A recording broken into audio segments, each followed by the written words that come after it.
Hey everyone, guess what? We do not have ugly swag. We have spaced out radio gear that you're going to want to wear. Why? Because no one wants to wear ugly clothing. So head on over to spacedoutradio.com and go shopping today. You'll be glad you did. And it's a great way to support our show. Once you get your gear, send us a picture of you rocking out in your SOR swag. spacedoutradio.com, shop there today, and make yourself look good.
Greetings, space travelers. Totally glad that you guys are joining us here today on the After Hours radio show right here on Spaced Out Radio. I'm your host, Mr. Rob G. Tonight's guest is Paisley Town. We'll be getting into some psychic stuff tonight. Should be awesome. Let me go ahead and take a look at the chat and see who has come in first here tonight. Going back in the chat, looks like we have Race Fan with the gold. We got Kitty Cattywhack with the silver, and we got Frankie B with the bronze saying good evening. Appreciate you coming on in, guys. It's going to be an awesome show tonight. Let's see. Cosmic Joe Chronicles, thanks for coming in. Roger Murray, November 29, 1989, 35th anniversary, Belgium Wave. Police witness triangle-shaped UFO. Happy Thanksgiving. Miss you, Rob G, and Spaced Out Radio. Oh, miss you too, Roger Murray. Appreciate you dropping the knowledge on us too. You do it every episode. Awesome stuff. We're going to keep this thing rolling. Let's see. Who else do we have in here tonight? We got Stargazers. Stargazers in the building. Appreciate you showing up. We got Brown Dwarf in the building.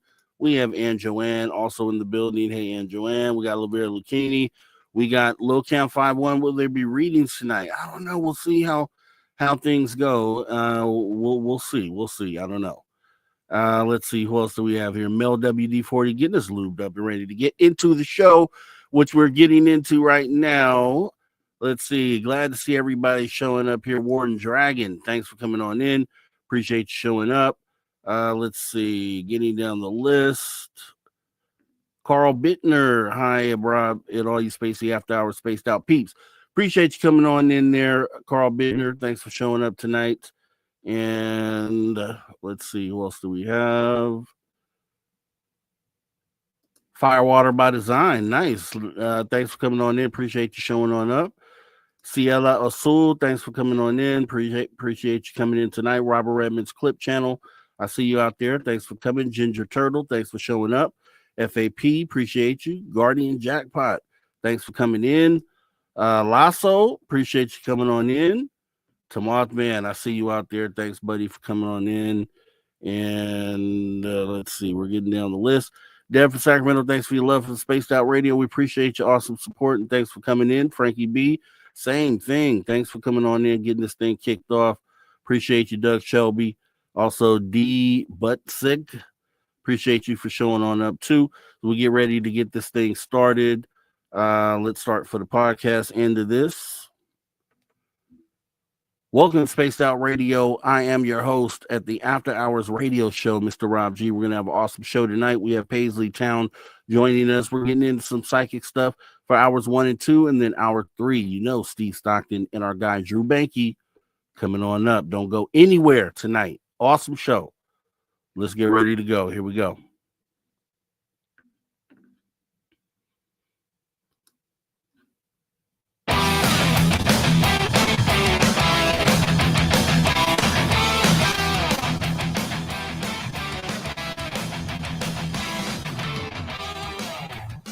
Greetings, space travelers. Welcome home. You've just tuned your dial to Spaced Out Radio, the only place where you can own the night. I am your host, Mr. Rob G. And tonight, we'll be broadcasting to you on a terrestrial affiliates, plus on digital platforms all around the world. Remember, you can access our archives for absolutely free. YouTube.com/@SpacedOutRadio. And while you're there, please consider hitting that subscribe button. Also, don't forget to follow us, X and Instagram, @SpacedOutRadio, @SpacedOutRadio Show. Our website, it's spacedoutradio.com, where the options are endless. You can stay up to date with the SOR Newswire. You can get some official Spaced Out swag. Plus, you can rock out to that man right there, Mr. Bumblefoot, and oh, so much more. We're going to have an awesome show tonight. We have Paisley Town joining us, getting into some psychic stuff here, hours 1 and 2. Then we also have Drew Banky and Steve Stockton in hour 3. Jam-packed show. Don't go anywhere as we go ahead and get ready to just jump right into this thing. I know it's been a while, so we're getting right into it. We're not going to delay at all as we go ahead and bring our guest in for the night, and that guest being Paisley Town. Hi, how are you, Paisley? Excellent. How about you, Rob? Doing good. Just feeling good. You know, you just happen to be on the comeback show. We've been off for a couple weeks, so energy is really pumped up here tonight, and we're glad to have you. So thanks for joining us. Yeah, my pleasure. Happy Thanksgiving to our U.S. listeners. Yes, very important to say that coming up. I can't wait. Family time is always a good time. You know what I mean? It just is at all. But I did this last year. I said this, but then also thinking about those who may not have family during these times. Much love and healing energy out to you guys. And give me a call, man. You can stop by and have a turkey leg, or we can sit down and break bread. So shout out to those people as well. With that being said, Paisley, we're getting right into the show. So the way we start this off, especially on first interviews, just kind of want to get to know who you are and exactly how you got into doing, being a psychic medium. Like what things happened to you in your life to let you know that this is where you'd be going? So, firstly, I do a little bit of mediumship, but I don't really call myself a psychic medium. When I was 3, I started predicting things that would happen in my 20s, but I got that a little bit shut down from my family. So when I was in my mid-20s, I found out about some stories about things that I said that came true. And I was really shocked to hear about it because I didn't remember. So I had always been drawn to crystals and stones and the whole metaphysical thing. So I started to take some classes at a metaphysical school nearby. I'm working out of the Vancouver, British Columbia area in Canada. Okay. I sometimes have a little bit of a Midwest accent because I grew up near Detroit, Detroit, Michigan, near the 313 there. Born in Southern Ontario, but family on both sides of the border. So I get to have 2 Thanksgiving dinners. Nice. Yeah. Nice. So, Our host, our main host here on the channel, Dave Scott, he's from up there in a place called 100 Mile House, if you're familiar with that area. Yes, I know Dave Scott very well. Oh, Um, okay. Nice. about 8 years ago, I used to do, on Sunday nights, there used to be a psychic show called Two Mediums and a Large. And so I was on the show every Sunday for about 2.5 years. Dave Scott took the weekend off and had somebody else host it. So some of the listeners tonight might remember that show from a long time ago. Wow.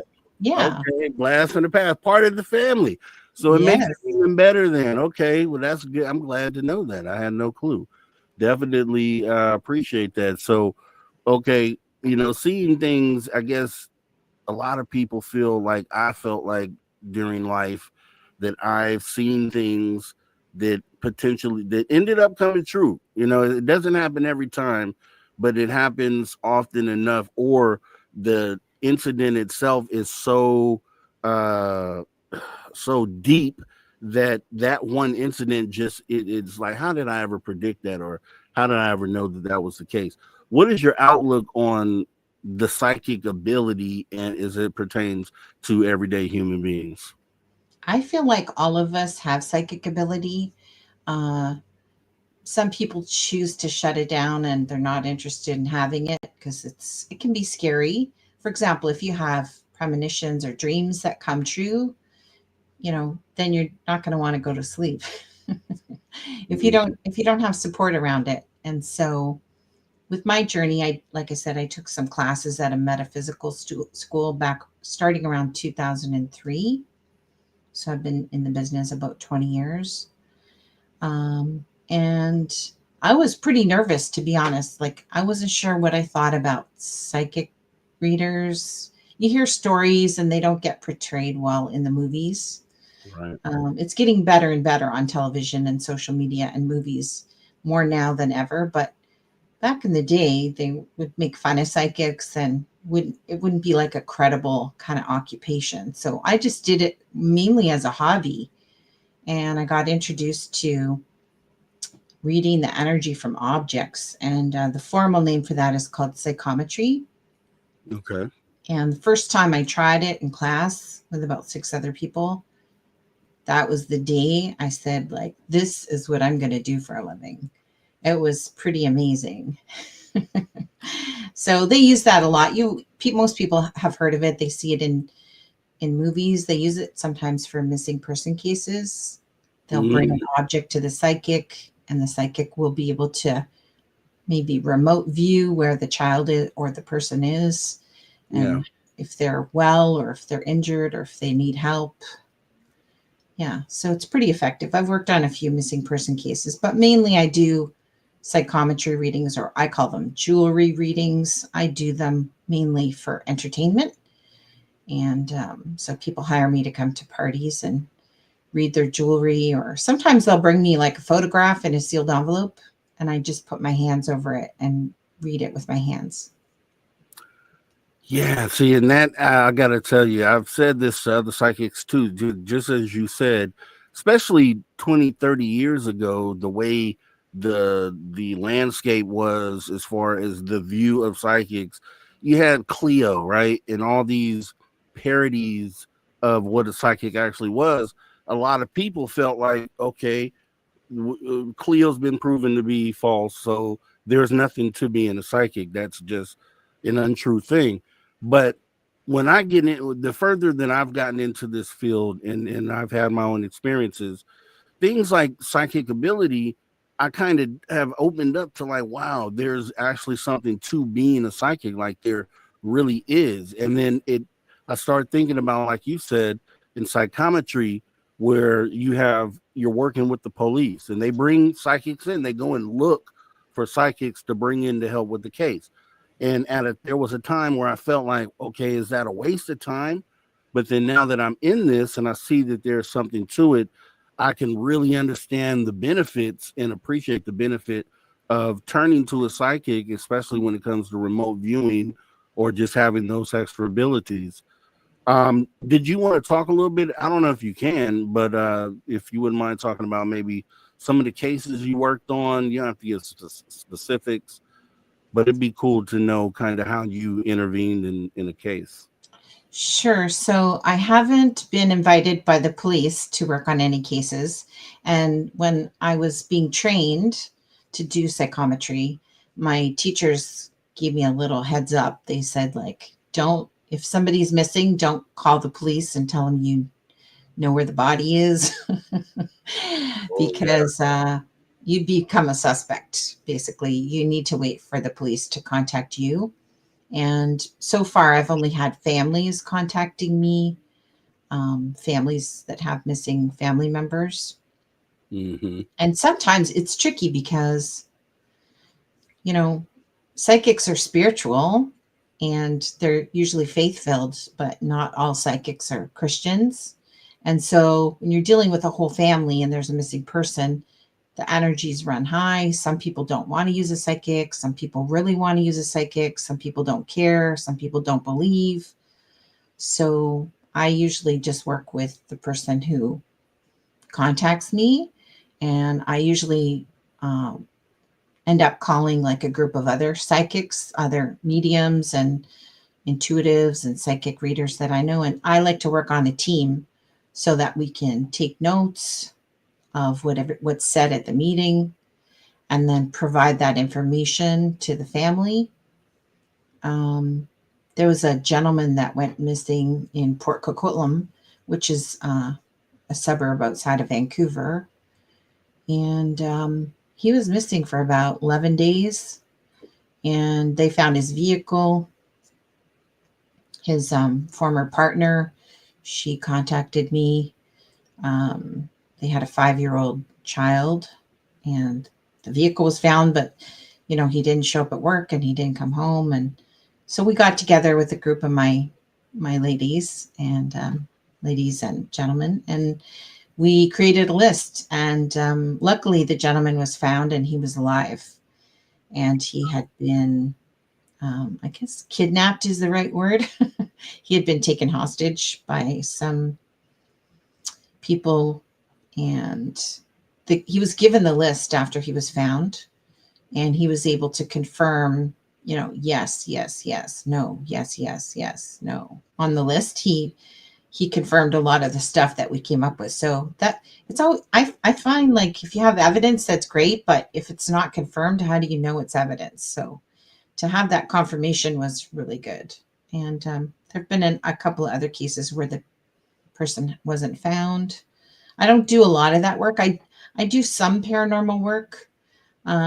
Dave Scott did a Paracon, a paranormal conference up at 100 Mile House a few years ago, and I came and did a talk there. Mm. That was a fun conference, Rob. They asked me, "Oh, do you want to be a speaker?" I said, "Oh, sure." And then a couple days before, I said, "How long do you need me to talk? Like 20 minutes?" And they're like, "No, you're on for an hour and a half."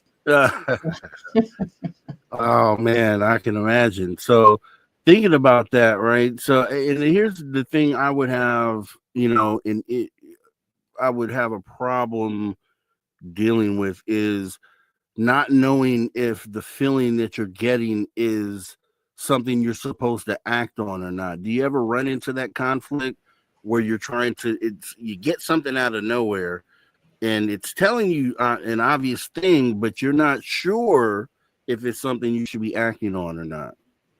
Absolutely. I get that all the time. For me, I call myself a medical intuitive. That's part of the psychometry that I do.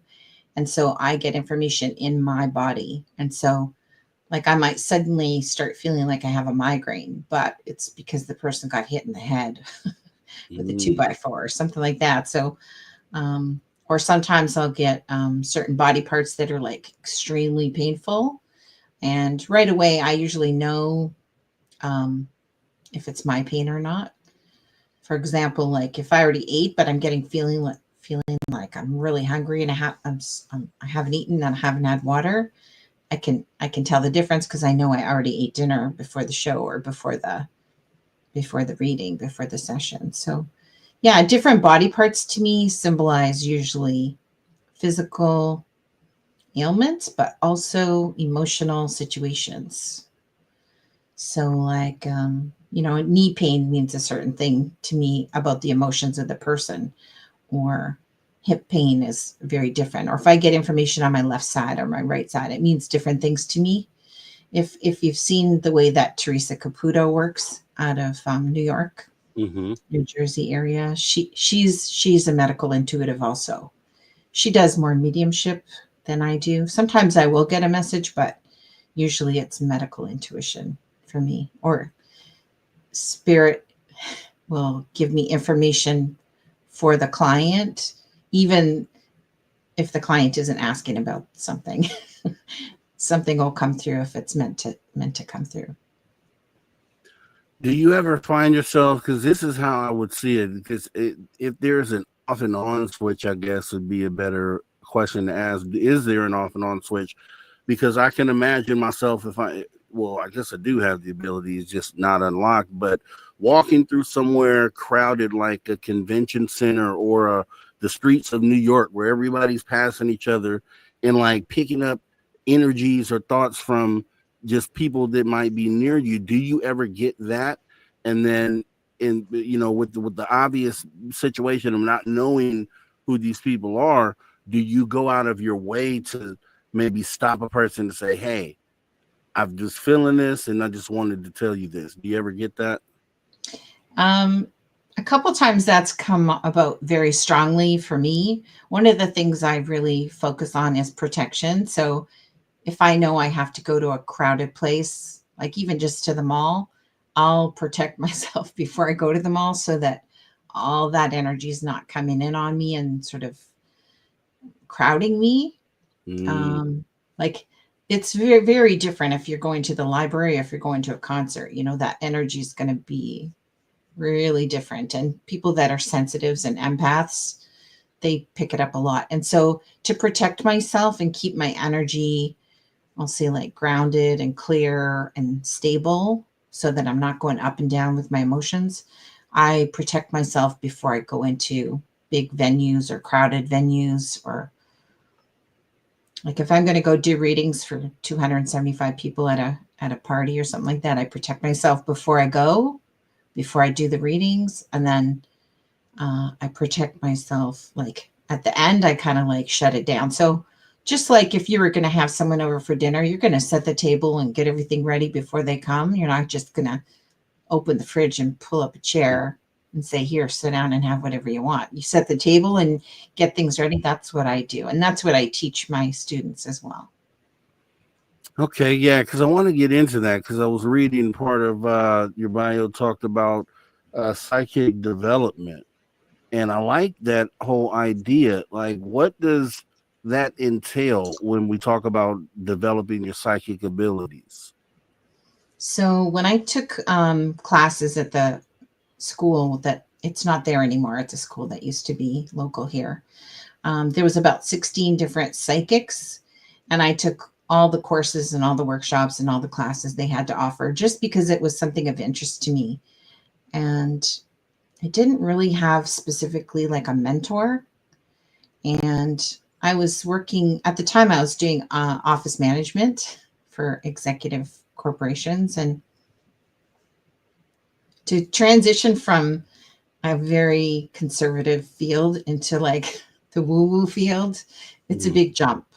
And so for me, I made a lot of mistakes going from being like employed to being self-employed. And I didn't have an advertising budget. I kind of fell into it by accident. My job ended and they let me go. And it was a real busy office. And then suddenly I found myself not employed. And I thought, well, what am I going to do? I'll do my hobby. So I got invited to a party and I did readings for 7 hours on a Saturday afternoon. One day I got invited to this party and it just energized me so much. And I just know that this is what I'm meant to be doing. So I love it. Like I usually only do it when I am getting paid to do it. So if I'm out in public, I don't like walk up to someone and say, hey, I have to give you a message. Mm-hmm. I just feel like, when you're at a wedding reception, if you're a dentist, people at the wedding reception aren't going to say, hey, what do you do for work? Oh, I'm a dentist. Well, I have this molar. Can you take a look? Mm-hmm. Like, so I don't do readings like in public like that unless I'm there to do readings. I don't do readings. I don't know if that answers your question. Yeah, it does. It does. And you know, because I'll tell you this, I know for a lot of the things that I'm currently dealing with in this field, I was kind of led to these places. There was never a day where I woke up and said, I want to start doing things involving paranormal and UFOs. There was never a day where I woke up and came to that conclusion on my own. However, I was led, you know, just doors, certain doors open that put me in this spot, to put me here, to put me here, that eventually put me in a place where I had my own experiences, which kind of blew my mind. And then, so when I feel, when I come and do these things, I feel like I was put here purposely, like to do this. And so that kind of sounds like, especially when you mention leaving like a corporate sort of environment to turn around and get into a field that a lot of people consider woo, or just, you know, something that most people wouldn't get into. It lets you know that it was, that you're being led here for a reason. Essentially, you don't just go from corporate to this and not be, you know, led into this situation. That was the same way with me. And I hear that a lot out there of people who just were in this certain line of work, and they just had this calling or this feeling to do this thing for humanity, is how I look at it. And it's just, every time I hear that, it kind of just gives me this feeling. So that's awesome that that's what led you here. Did you have anything? I guess we got about 2 minutes before our first break. Have you had anything? I guess maybe one of your earliest identifying moments that you had an ability to be a psychic. Like, what was that thing that happened? If you could go over that in less than 2 minutes. Well, I remember when I was a teenager, a friend of mine threw a set of keys on the table when he came in the door. And I was like, oh, take those away. I don't want those keys near me.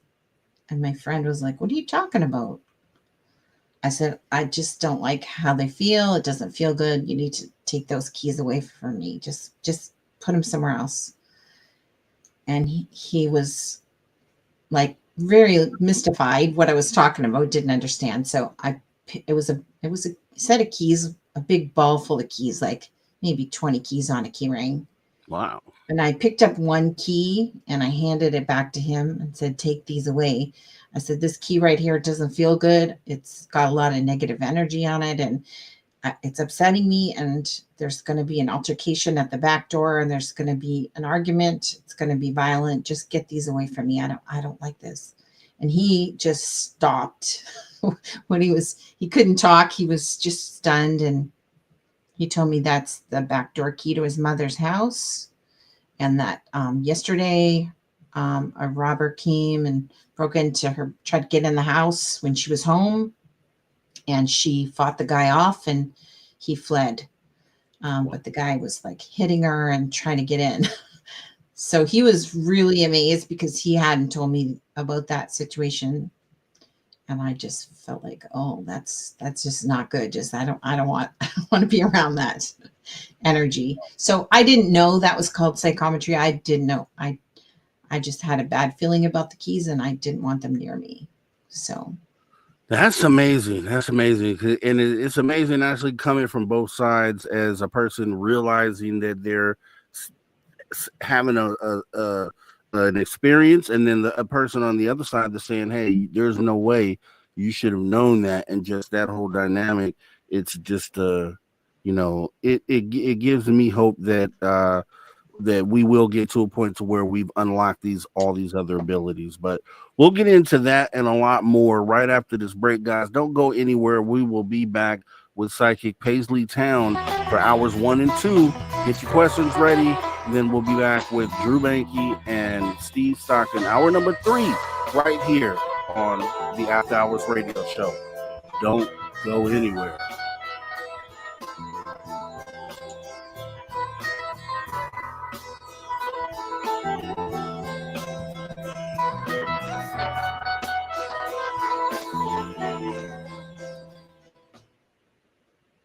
All right, we are close. clear there, clear.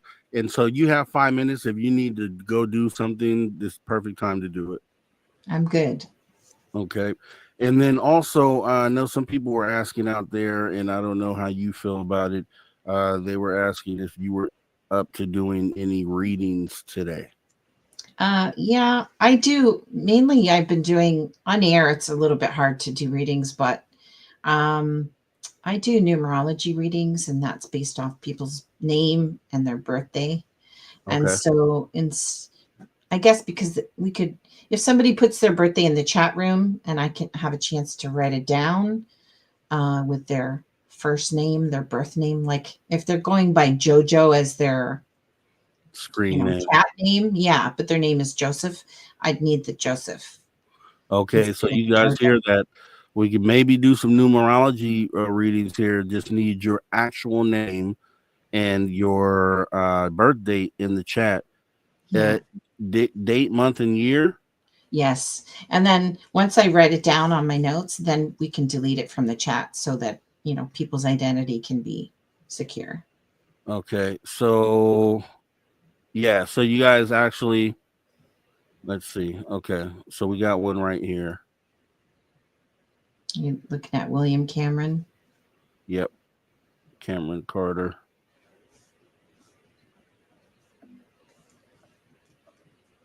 Okay. So that All one. right. Cam, you can delete that now. Perfect.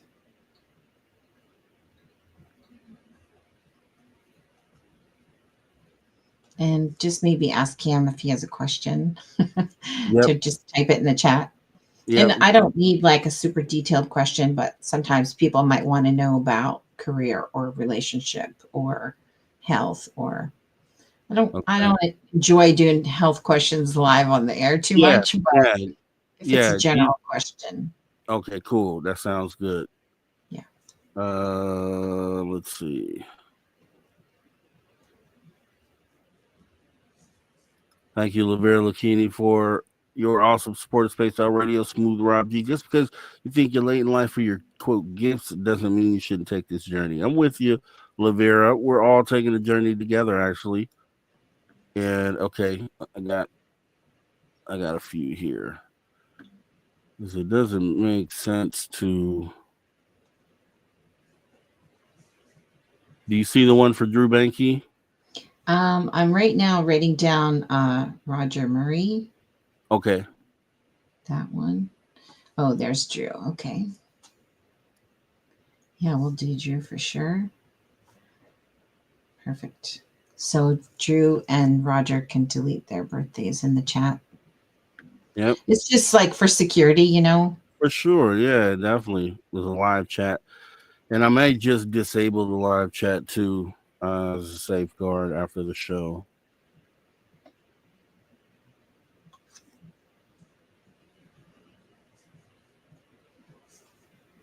I didn't see if William had a question or not, but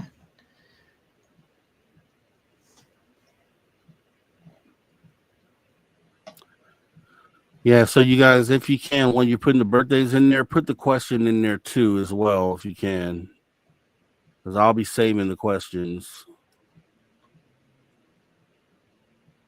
W. Decker, thanks for coming on in. Thanks for supporting the show tonight. Even though I'm in the hospital waiting to have surgery, I couldn't miss Rob G. Awesome stuff, W. Decker. We're sending you healing energy, man. I hope you get through this swell, which I know you will, and you'll be right back out here with us having fun. So shout out to W. Decker, healing energies for this young man as he gets ready to go into surgery.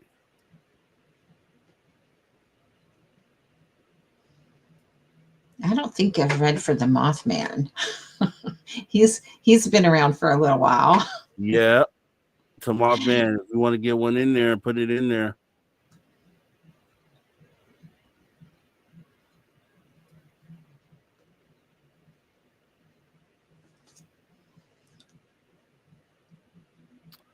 So, Christine, what are we doing? We're doing potential numerology readings. So, if you want a reading, you'll have to put your actual name in the chat with your birth date, with month, date, year, and your question. And then Once we have it, then you can delete it.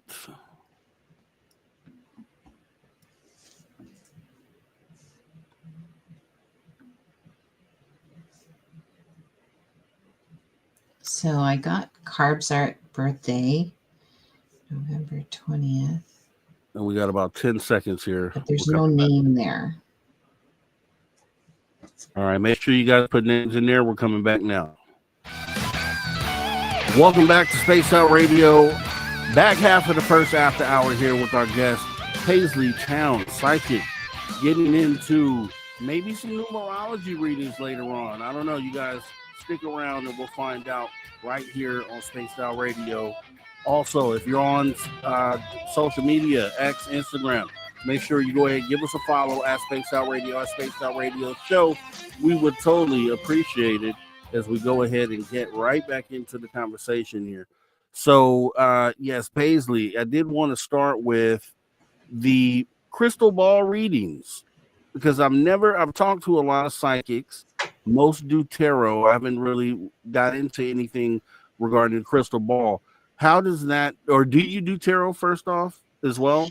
I have done tarot readings because tarot is so popular and most people assume that if they meet a psychic, they think either they're a psychic medium and they're going to get a message from their loved one, or they're a tarot card reader, or they read palms. Those are the three sort of most popular or most well-known, like in the movies and stuff. So sometimes if I'm at a wedding reception, people say, "Oh, you're a psychic, read my palm," and they shove their hand in my face. I'm deathly afraid of palm readings because the death line, and I would get readings by people who were not psychics. They were just my cousins and things, but they swore they knew what they were doing, and they would do the tracing the line, and that stuff always spooked me out. But yeah, let's get into crystal ball readings. How does that work, or what goes into getting a reading using a crystal ball? Yeah, so crystal ball readings, it's known as gazing, and some people call it scrying. So scrying is being able to look into something that provides clarity. So you could scry, if you had a bowl full of water, usually they use a black glass bowl, and they fill it up with water, and people can gaze into that and see information or visions. There's actually a movie, it's called Cold Mountain. It's Nicole Kidman stars in that movie. I think I've heard of that, yeah. There's a scene in that movie where she, well, just watch the movie. I'm not going to tell you. No. There's a scene in the movie where this couple hold her facing backwards over a water well, like a wishing well.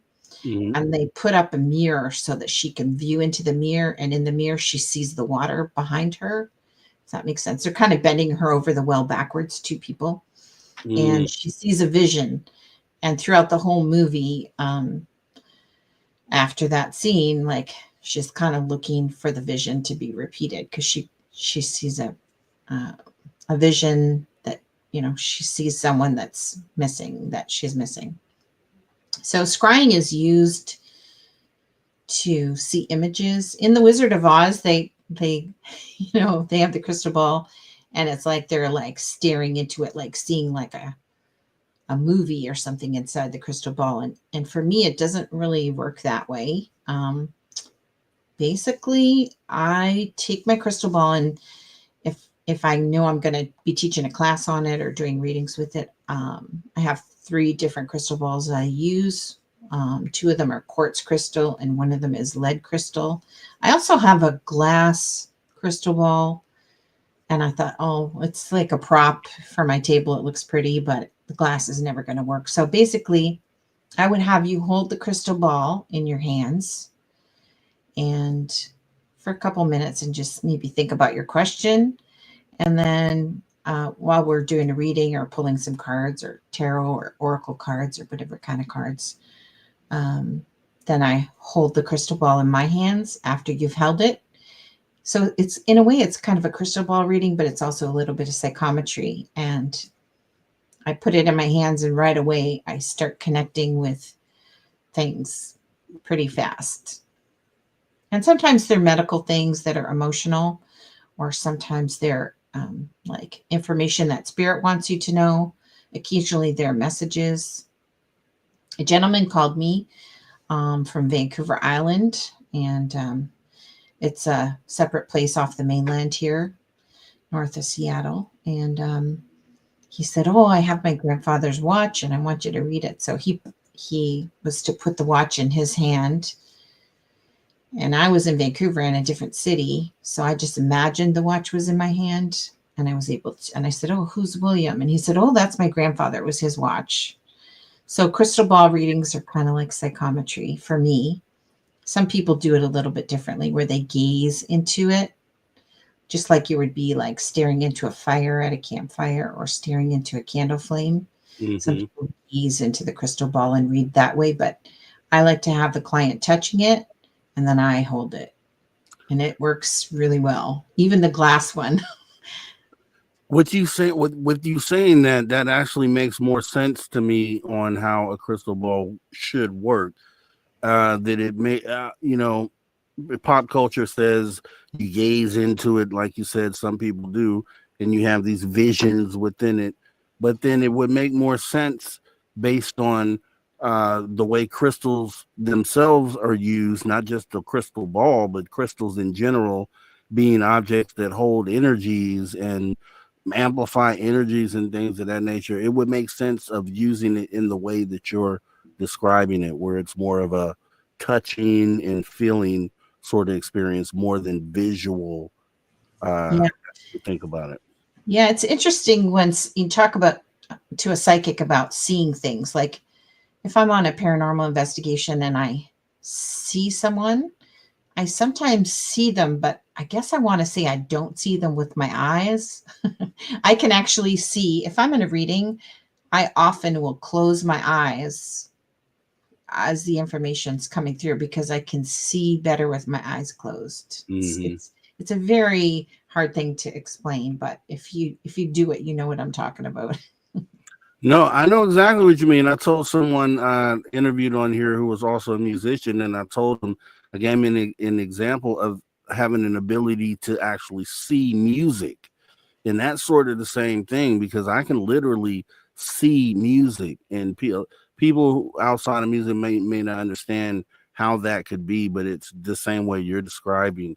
It's kind of closing your eyes and having these visions inside of your mind. So I totally know what you mean by that. But that's Mhm. actually pretty awesome, and I think that might actually change some people's perspectives who only thought of crystal balls as you see in the movies where they're rubbing the ball and having this vision, that there's another side to it in a different use that actually makes more sense to me when you say it like that. You have some things I wanted to get into as well because this is actually, I know my guy Drew Banky is gonna love this, but you do the dowsing with pendulums. Let's talk Yes. about that. Drew Banky is gonna have a field day with this later on. So yeah, let's talk about Oh. that. So when I went to the metaphysical school, because I got to meet all the teachers that were providing different kinds of information to the students at the school, I basically volunteered at the school to do administrative work. And in exchange, I got free classes at the school. So I took all the courses I could take.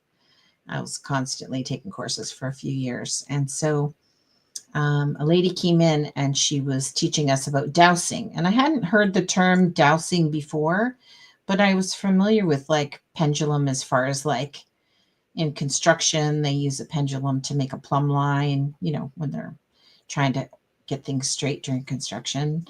And the idea of a pendulum like swinging back and forth, it makes sense to me. And I already loved crystals. So when you combine like a crystal on a string or a chain with something beautiful at the end, like a certain kind of stone. You don't need to use a crystal as a pendulum. I have pendulums that are copper, silver, crystal, stone, wood, metal, different kinds of. I have a lot of different pendulums because I teach pendulum workshops, And it's fantastic for yes or no questions. If a person has like a specific question, I'm not going to do pendulum readings tonight here because I'm not set up for it. But they work very well. I'm teaching a pendulum class tomorrow evening because I do psychic development classes. So I teach my readers and my psychic students basically all the things that I either dropped the ball on or I wasn't prepared for, or I kind of got knocked off track. I didn't really have a mentor. So everything that I had to learn the hard way, that's what I teach in my psychic classes. Yeah. Okay. So Yeah. pendulum. Yeah, no, he's a pendulum. He studies that, and I wanted him to hear your explanation on how you use them because I know he does sort of the same thing and gets readings through pendulums and things of that nature, which I'm sure we'll talk about later. So that's actually pretty awesome. Now, I did want to ask you, as far as the place psychics have within this whole thing. Like we're figuring out this phenomena. We're being unlocked every day and figuring out, okay, all these different things are real. Okay, we have these extra abilities. Like, where do you think in enlightened place, what would a psychic's job be in enlightened humanity? Or is it just more of being a journey of discovering who we are as human beings? Wow, that's the best question anyone's ever asked me, Rob.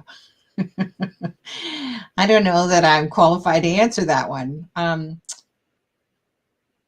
People come to get readings for different reasons. Sometimes they're here to test us to see like if we're credible. Those are my favorite. I just won't read for them because I don't need to prove what I do. Like that's not what it's all about. But Right. I find that for me, when I was 21, I had a reading from this lady. She was like a grandma. She was like a lady who lived in a normal house on a normal street, dressed with normal clothes. And I made an appointment to go see her. And she told me so much personal information. I thought to myself, that's none of your business. The stuff she told me was so accurate and profound. She knew, private details about my life and my relationships and my character. She just knew a lot of information. And I felt a little bit invaded at the time.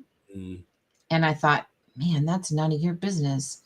And so she reached over to me across the table and she said, "Dear, you're not letting me in. Can I hold your hand?" And so I just held out my hand and gave it to her. And then she really got even more personal. So, permission is really important. And that's why I don't read in public. Like if I'm at the mall or something and I feel like I have a message for somebody, I also feel like I don't have their permission to read for them if they're not coming to me. It could freak people out. I mean, a person could have a heart attack. You just never know.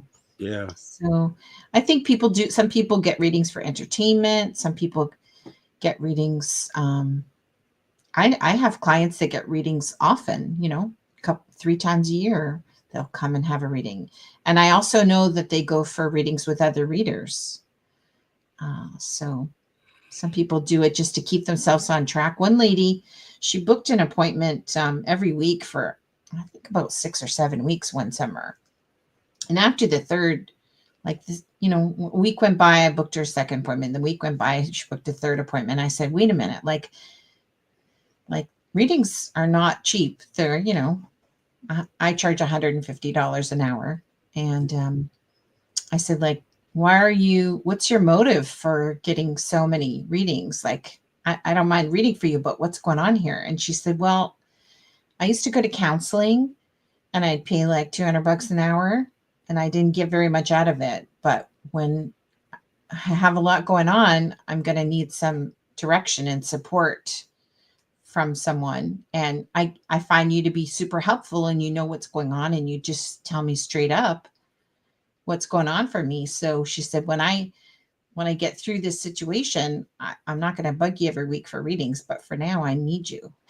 So her motive seemed to be in the right place. And it's not all about the money sometimes. So That's very interesting. I've never thought about it that way. I love how you just kind of gave that comparison in that scenario of psychic readings potentially being a substitute for therapy in a lot of cases, or just being at least as useful as therapy. And I could see how that could be.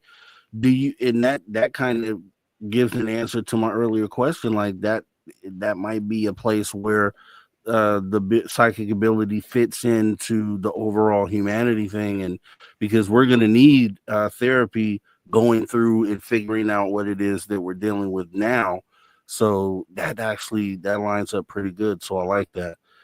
um yeah, I do like that. So with that being said, that the permission part of it, that's the other side of it that I wanted to look at too, because yeah, that's true. With me, that's I had a chance about a few weeks ago. We had a psychic on here, Ane, and she had done some readings. She was gonna do mines, excuse me, but we couldn't get to it, so it ended up not happening. And then the inside of me was like, great, I didn't get the reading because I don't know necessarily that I want to know what I'm going to be told, and I know that's the thing that people run up on. So having that boundary of I'll respect your privacy sort of thing, and even though it's something that you feel like you need to tell, you won't do it without that person's permission, which I think is very important. It's like you said, they can go crazy, they could have a heart attack based on the information, and that's kind of where I'm at in my experience. Do I get the reading or do I not get the reading? Like, what is your advice for someone that's at that stage? I would say absolutely do not get the reading. If somebody's on the fence, it's not my job to convince them that what I offer is what is right for them. I can tell you this: when you're ready for a reading, you'll know. You need to trust yourself and not be compelled or pushed or pulled into having something done that it's like a tattoo. Like, if you're not sure you want a tattoo, do not get one. Like, it could be a bad situation. I like same that. same thing. Like, I believe, and I have been told by people, and I feel that when someone comes to me for a reading, I feel like it's kind of even if it's just a 10-minute reading at a party, it's entertainment, but there's also a sacred aspect to it. And quite often, I'll bring the person to tears in the first 3 minutes. Yeah. Telling them something private or personal. I probably won't do that tonight on the air, but sometimes that has happened on the air too, where it can be an emotional message for people. So if you're not ready, I would talk you out of it in a heartbeat. I would never try and like take somebody's money, or that's Yeah. not what it's about for me. For some psychics, here's the thing. Like, if you go to my website, Paisley Town it's my name. It's my first name and my last name, and it's my website. So you'll see my picture on there. If you go to my Facebook page, it says Paisley Town on it. So if it's like Psychic Gina, like, you don't know if she's to sell shoes last week and if she's going to be around. It might be like a 1-900 number that you can't find them when you need your money back. I put my name on everything. I put my face on everything. My social media details are out in public, so I back up what I do. Yeah, and that's a great thing because we need people to get vetted and validate themselves in this field because of the unfortunate situation where you do have people out there that don't know what they're doing, and they just take advantage of people out there, and it's kind of sad that happens. So being able to have a track record, a place where you can say, hey, yeah, I've done all this service and this is where you can find me, I'm not hiding, kind of, puts you in a position where, yeah, the psychic Gina probably wouldn't get the reading, whereas you would. And I know there's validity to it because I've seen some scary stuff. I've had people who have predicted things that were just very strange that they were able to do so, and it let me know, like, yeah, there's definitely some realness to this here. So as we have about 5 minutes, 'cause I definitely want to get into the numerology stuff in the second hour. Um, would you mind taking the last 3 minutes here and talking about uh, tea leaf readings and exactly what those are? So different cultures use coffee grounds or sometimes tea leaves to do readings. And that's probably one of the other, it's in the top four: tarot, tea leaf reading, crystal ball, palmistry. Those are the top types. And tea leaf reading has got a real ancient history. Some people say it developed in China. Some people say it developed in the United Kingdom, different places. I just learned to do it from some of the teachers at the school. I did it basically just for entertainment. I wanted to see what it would be like. And I'm pretty good at it. And I teach it now. So I don't call myself a tea leaf reader. My main focus is numerology and numerology readings. And Well, what are you actually sometimes, doing in that? Are you do you get a pile of tea leaves and it's sort of the same situation as a crystal? yeah. So you can purchase loose leaf tea at a lot of different tea shops or health food stores. In the States, I'm not too sure, but in Canada, there's a few chain stores of health food where you could purchase loose leaf tea. You would use I collect teacups. I have teapots and teacups, like lots of them. If somebody wanted to kind of get a real good idea, I'm not against promoting other people. So there's a lady out of Australia. She has a website called Tea with Karen, and her name has a unique spelling. It's Karin instead of En. And Tea with Karen, she is a professional tea leaf reader. Her and her daughter do tea leaf readings quite famously from Australia, at a lot of events and stuff. So basically, you could look up online how to do a tea leaf reading, but I'll tell you this: if you go to a class, you're gonna get a lot more input. You're going to see what's in everyone else's cup. You're going to see how they do it, how they spin the cup, and how it's done. So basically, you put the loose leaf tea into some hot water, drink the tea, ask your question, think about your question while you're drinking the tea, and then you flip the cup upside down and do a couple little rituals, spinning the cup and different things. And where the tea lands, it lands in symbols. So you'll see certain letters or directions or arrows or boots or cats or cows, or you'll see. It's pretty clear. Wow, that's interesting. I've heard of tea leaf readings before, but to get to the description on that is actually pretty amazing. So that is actually pretty cool. Glad that we got to get to that. And what we're going to do, actually, we have about 30 seconds before we go to break. So I just want to take that time real quick, guys, just to remind you to go ahead and, if you're going to have a numerology reading in the second hour, then to go ahead, put your name and your birth date in the chat along with the question, and then pull them off. Delete the questions if you don't want to leave them up. If you do, leave them up. It's fine either way. Outside of that, let me see. Let me go ahead and tag this here. So I guess with the readings, we may not just do this. Do the reading questions and also put in your traditional questions that you just want to ask in general. Make sure they're in caps, and then I'll go ahead and we'll decipher what's what in as we do this in the second hour. So with that being said, everybody, you guys don't go anywhere. Stay right here at the Spaced Out Radio After Hours Radio Show with me, your host, Mr. Rob G, our guest, Paisley Town, as we get ready to do this and come right back. Stay right there. Conversations that move the needle. Conversations that move the needle. You're listening to After Hours with Mr. Rob G on the only place where you can own the night. Spaced Out Radio. Spaced Out Radio. You've tuned your dial to the right frequency. All right, Paisley, we are off for 5 minutes. I'll see you in just a minute. Okay, sounds great.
Yes, everyone, welcome back.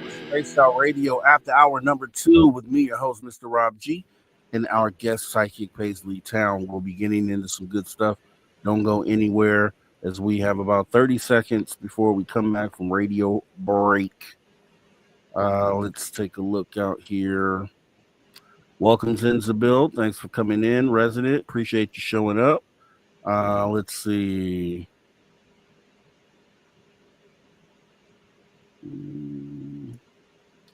President says, after our short show tonight, no way, buddy. We're going full speed tonight. 2 more hours left. Here we go.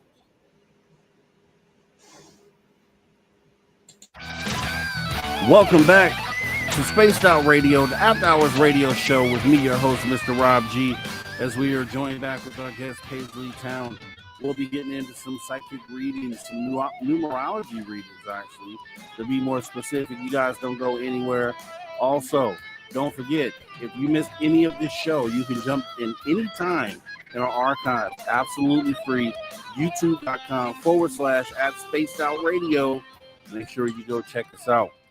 Jumping back into the conversation. So I guess, Paisley, where we can start is, if you wouldn't mind talking about numerology, what it is, and then we go into a few readings.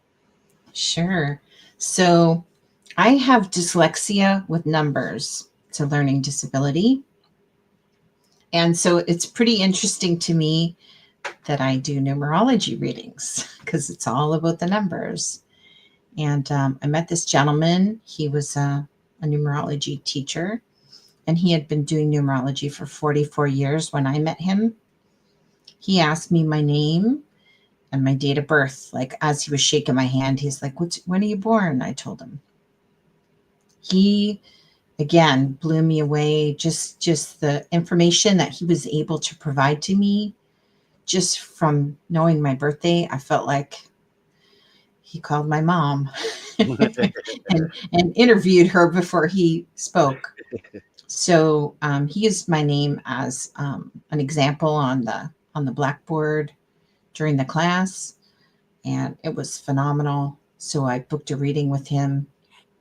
He did explain to me that my birthday and my name, there was imbalance, and so he recommended, if I wanted to keep struggling in life, that I should just keep my name. And all my life, I never resonated with my birth name. So he gave me a list of first names and a list of surnames. And he told me to pick a name. And I said, I'll ask my friends and see what they tell me. And he's like, no, go home and choose it yourself. And I thought for sure I'd be able to have a new name by tomorrow. So I went home, and it was a very challenging process for me to choose my new name by myself without influence from others. So it took me 2.5 years to choose my name. So Paisley is my new name and Town is my new name. So I changed my name completely. And since I did that, my life has changed. So I've legally changed my name about 15 years ago. Wow. Interesting. And what if, without having to go too much in detail, I mean, some people are pointing to Paisley Park, and is there a reason why you chose a name specifically, or was it just the friends all agreed, hey, this is great? No, I chose the name myself. It's more to do with the energy of the numbers of the name. Like, for example, the name Rob is 6 energy, and the name Robert is 2 energy. Are you okay if I just tell you the difference on air? Is that okay? Sure.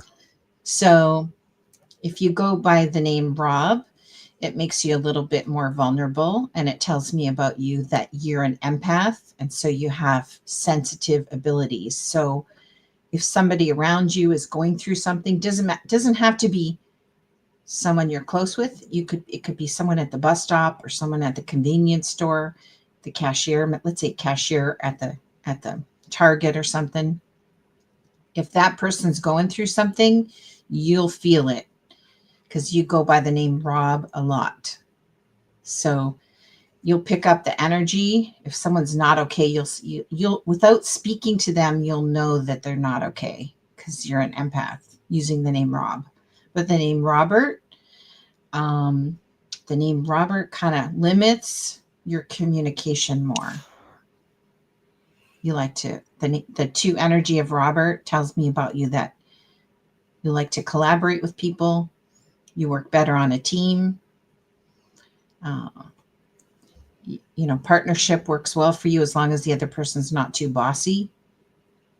If they collaborate with you, it's good. But I would say with the name Robert, like working for someone else doesn't work very well for you. You're better to work with someone else. So interviewing people on a show is fantastic because hopefully your guests aren't going to be telling you what to do. Paisley. Look, I had to point this out. Christine says, "How Rob that laugh," and I'll tell you why. That laugh was because she hit on something. Dog Nabbit, and it was awesome that she did. And yeah, that was good stuff, Paisley. And yeah, and I am an empath, which is could be the reason why I go by Rob. Everybody out there knows this about me, that I'm a person that loves humans. Period. I always say this, and that's the energy I put out there. So that's 100% for me right there. That I love that. That's actually awesome. So guys, just already know it's going to be some really good stuff going into this because she was completely accurate on both of those observations. And that's one of those scary things where it's like, wow, how there's no way that you should be able to know this to that level of detail, which is awesome. So, okay, yeah, I'm on board with you, Paisley. Let's go ahead and pick who was the first one reading that you want. I know you wrote some down. I have Cam, William. Okay, Lil Cam 5-1. Yep. And I have Drew. I have Roger, Joanne. Okay, yeah. So you can go ahead and go down that list. Okay. I'll save some. So I'll just kind of keep looking in the chat room. Somebody was asking if I'm from Portland, Oregon, but I grew up in Windsor, Ontario in Canada, and half my family lived in Detroit. So I call myself Can American, kind of Canadian American, but I'm based out of the Vancouver area. But I have done some work in Washington, around Concrete, Washington. Done some paranormal stuff and some readings there. So I'm not sure if William has a question so I'm just going to talk a little bit about William. And if you haven't already, go ahead and delete your birthday out of the chat room so you can keep it private. So I'm going to ask William to maybe add this into the chat room if he can. He goes by the name Cam too, but the name William is one energy. And one energy people are usually very organized and structured. I can tell that too by the month and the day that William is born. But when I look at the year and add the numbers of the year together, it tells me that this person can be messy and disorganized. So if I had to explain William's personality type as far as organization, I would say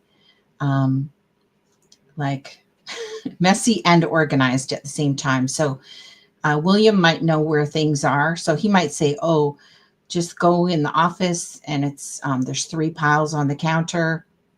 It's going to be halfway down one of those 3 piles and it's going to be on a yellow page and it's going to have the numbers in the bottom right-hand corner. So it's like organized chaos. So might not exactly know where things are. But also an empath energy, somebody who loves harmony.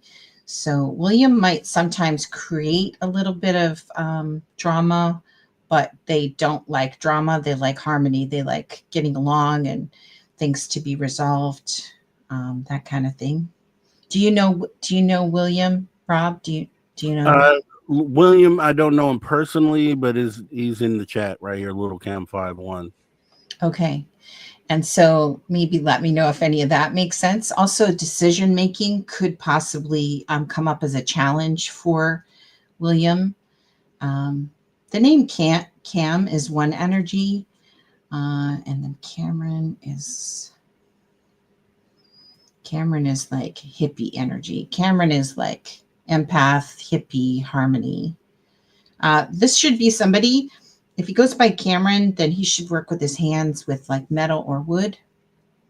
But if he goes by William, probably I would say like some kind of office work, but gets bored easily doing the same tasks over and over again.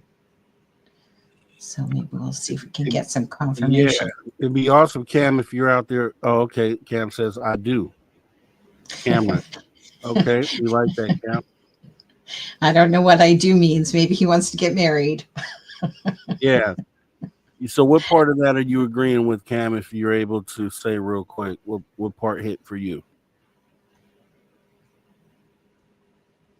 It's really interesting. I have girlfriends call me up. They're like, oh, I met this guy. Here's his birthday. Tell me about him. And I could usually just say, you know, it's not a good match for you, or it's a great match for you, or it's a great match for you, except for this, because everyone has a different style of communication, the way they show up.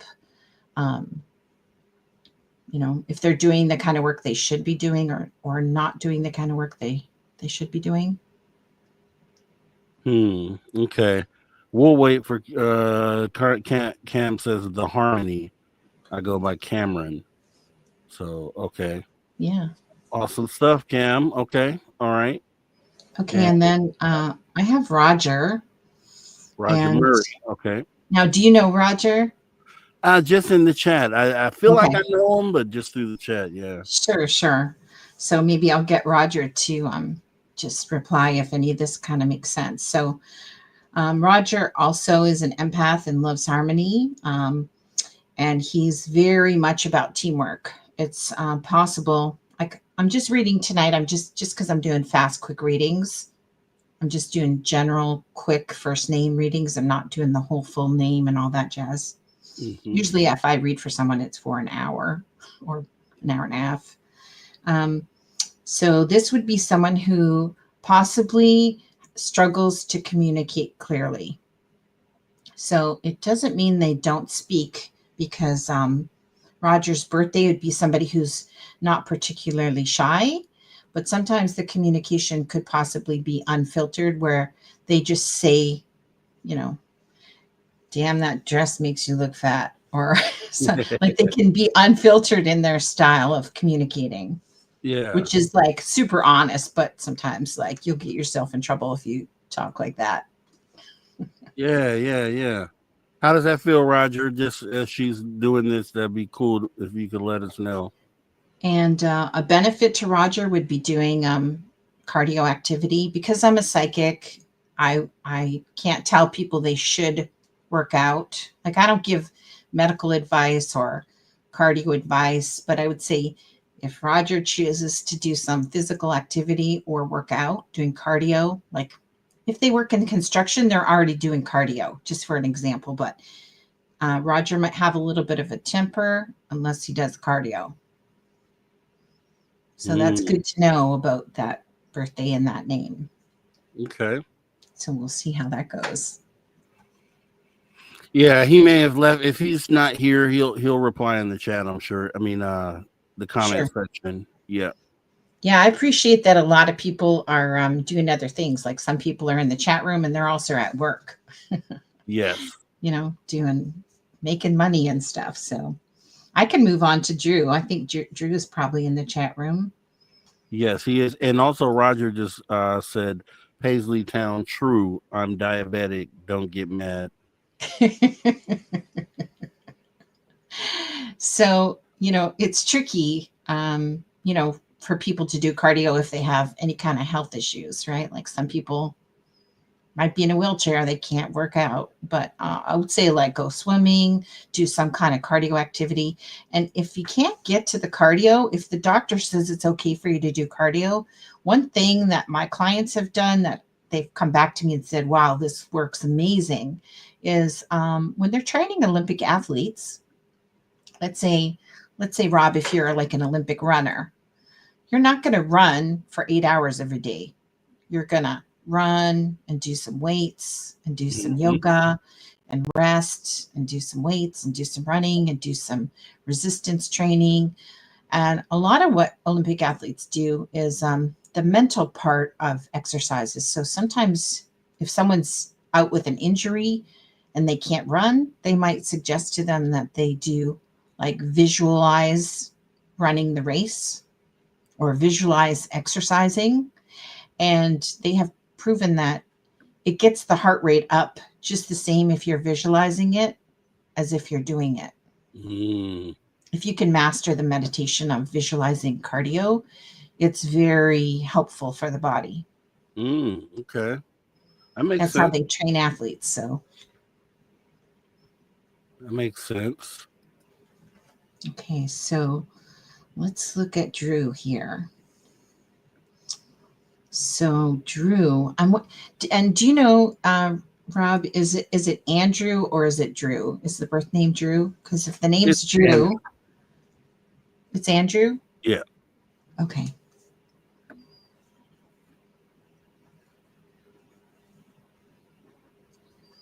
So Drew is a tricky one. Drew is all about harmony and peace on earth and doesn't like other people getting hurt. So he may advocate to help and heal other people, and he should have a lot of creative and artistic ability. So I'd call him a healer, artist, motivator. So he should be into natural and organic things, and he should be very good with his hands. Do you know him? Does he like use his hands to like do mechanical things or work with wood or something like that? Or is he an artist? Yeah, I actually know this guy, and he does exactly that for sure. Works with his hands, and yeah, you're doing really good there. Yeah. So I just wanted to let you keep going because I know you're hitting a lot of good stuff, and you're right about stuff. I just want to see where you're going. Okay. So the next one I have is Joanne, and she shares my grandmother's birthday. So the same month and the same day as my grandmother, obviously not the same year. So just adding the numbers together of the name here. So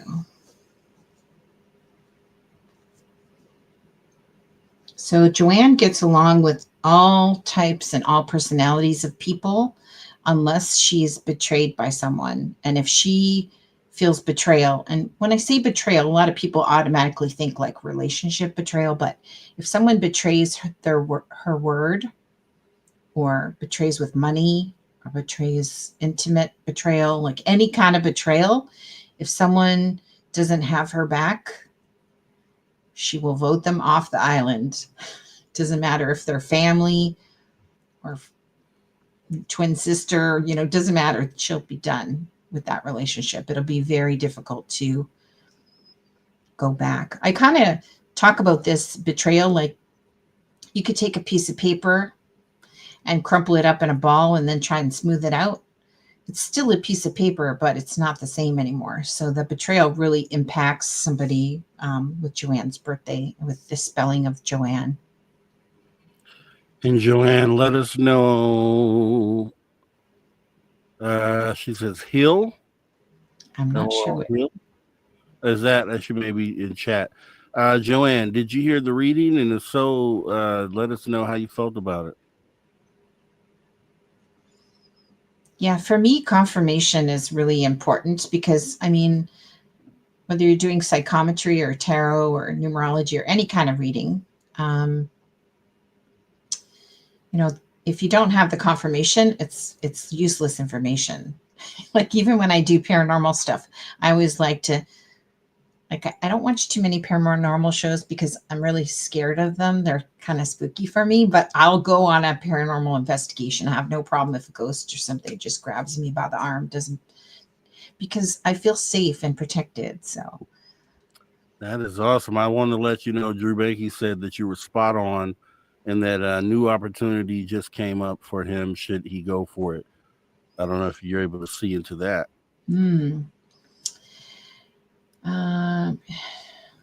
A new opportunity.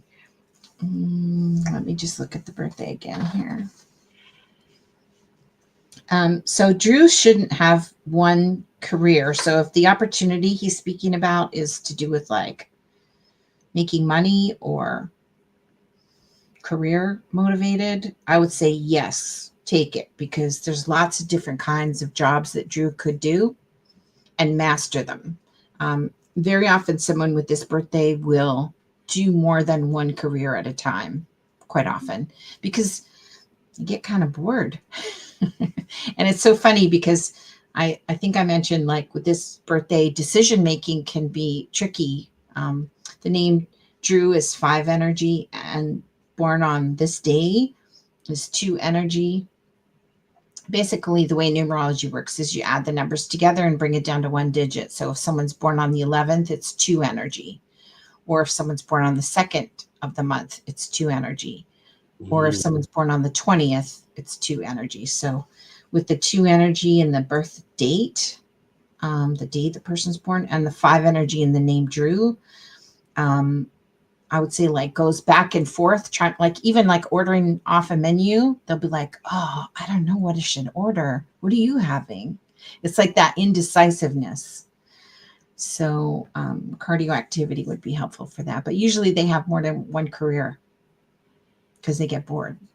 Yeah, man, spot on. And Joanne just confirmed, just had her message here.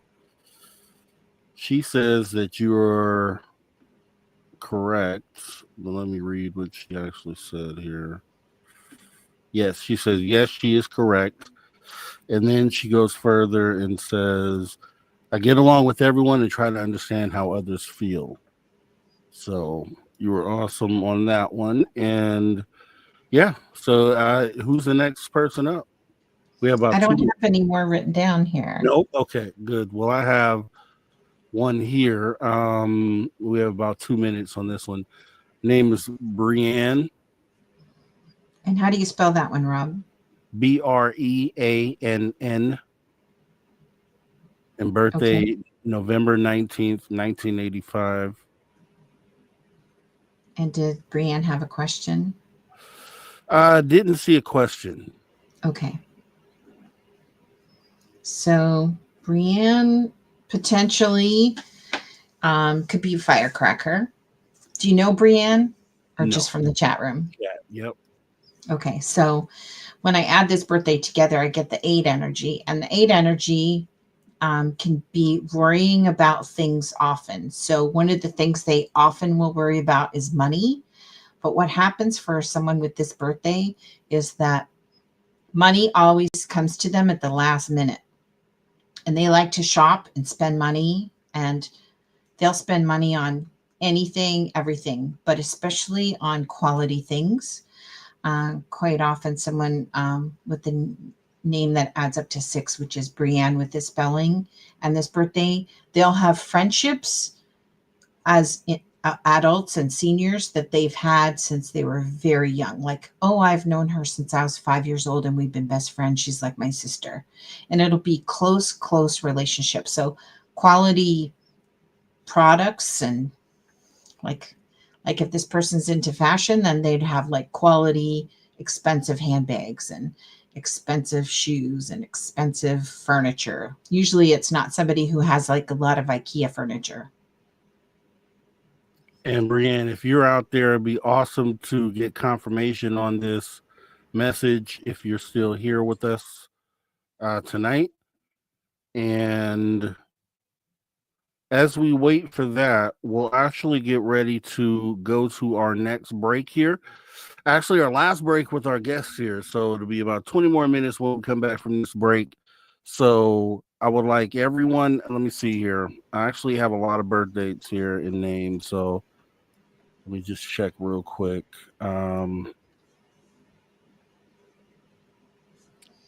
I see Melvin's right here. Okay. So Melvin, if you want to delete that in the chat room, I'm just writing it down now with the correct spelling here. All right. And we're going to break right now. Here we go. As we get ready to go into this last and final break of the night with our guest, Paisley Town, doing awesome work with the readings. going insane here. I'm just amazed. I'm shocked, and we're gonna get more of this as we come back from the break. You guys don't go anywhere. Maybe you're reading some next. We'll see. Right here on the Spaced Out Radio, the After Hours Radio Show. See you back in a minute.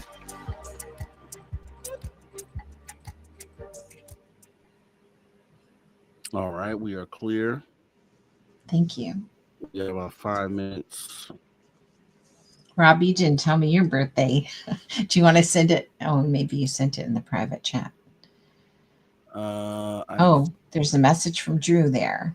Yeah, I can send it to you here.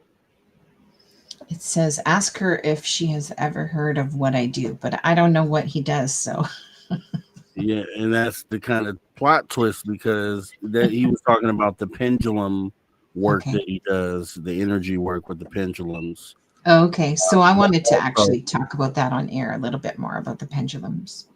Yeah, and then also what you were reading as far as the healing energy work is exactly what he does. Drew is he's a legend around these parts. He actually has a homestead that he has set up for hosting veterans with PTSD, things of that nature.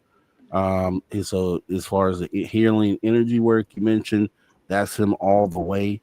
And he says here he transmutes objects with words and uses the pendulum to show energy. Yes. That's fantastic. There's been some really great breakthroughs in using symbols and words to heal things and to dissolve things like fibromyalgia and cancer and just amazing healing work. And yes, I definitely wrote yours down, Jennifer. Hopefully we can get to them all by the end of the hour here. But we may not. So just so you guys know. And yeah, and Drew is, if you've seen the chat, he's saying he does it live on the air several times. He's done it here live. But we're gonna actually, we kind of went over the steps, but we're gonna have him do an actual reading. So maybe he can have it set up for hour 3. I don't know. We'll see. So somebody in the chat was asking about Elvis, and they're probably still listening, even though we're on our break. I don't want to read for Elvis, and I'll tell you why. I could say some stuff, but Elvis isn't going to confirm that information. Yeah. So the confirmation to me is very important. Otherwise, I got nothing to say. Yeah, it's like calibrating, right? It's like calibration to get that information. So totally makes sense. I did 1 year I did all the birthdays of the Kennedy family because I thought, gosh, they just have so much drama. Like, what's going on there? So many suicides, plane crashes, and car wrecks, and like tragedy. That'd be interesting to know what you found there. We have super chat here from the Lavera Lucchini. We'll make sure we get this up here. This is how you spell her name and her birth date. Perfect. All right. I got her name, but I didn't catch her birthday. 10/6/68. Thank you. Yep. Sierra wants to know, are you able to read her energy instead of her digits?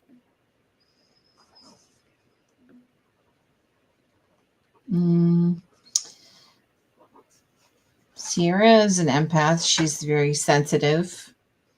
I would call her, I want to say, like a light worker.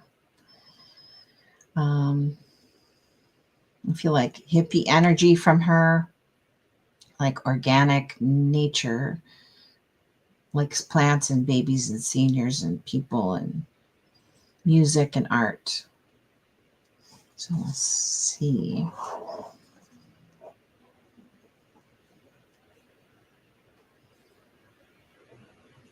We can ask her to put that in the chat room. And Melvin said his question is about health. We got another minute or so. Yeah, we got about 40 seconds here. Okay, I'll wait until Melvin with his real name.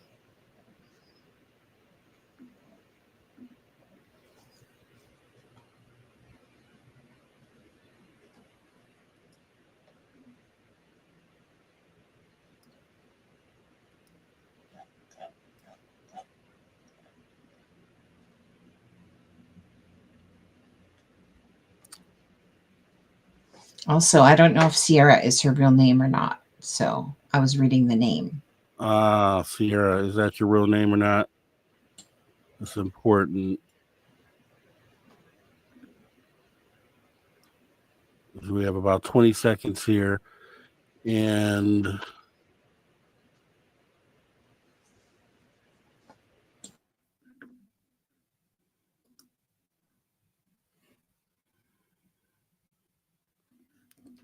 yes, it is her real name. Just so you know. All right, here we go. All right, everyone, welcome back to Spaced Out Radio. After hour 1.5, we're on the back half of the second hour with our guest here, Psychic Paisley Town, who's been knocking it out of the park tonight as far as these readings go. Guys, if you missed anything, hop in the archives, youtube.com/at Spaced Out Radio, where you can go ahead and get caught right back up. We're going to go ahead and get right back into these readings here. And Paisley, where did you want to start? So Melvin, that's his chat room name, had a question, and his question is about health.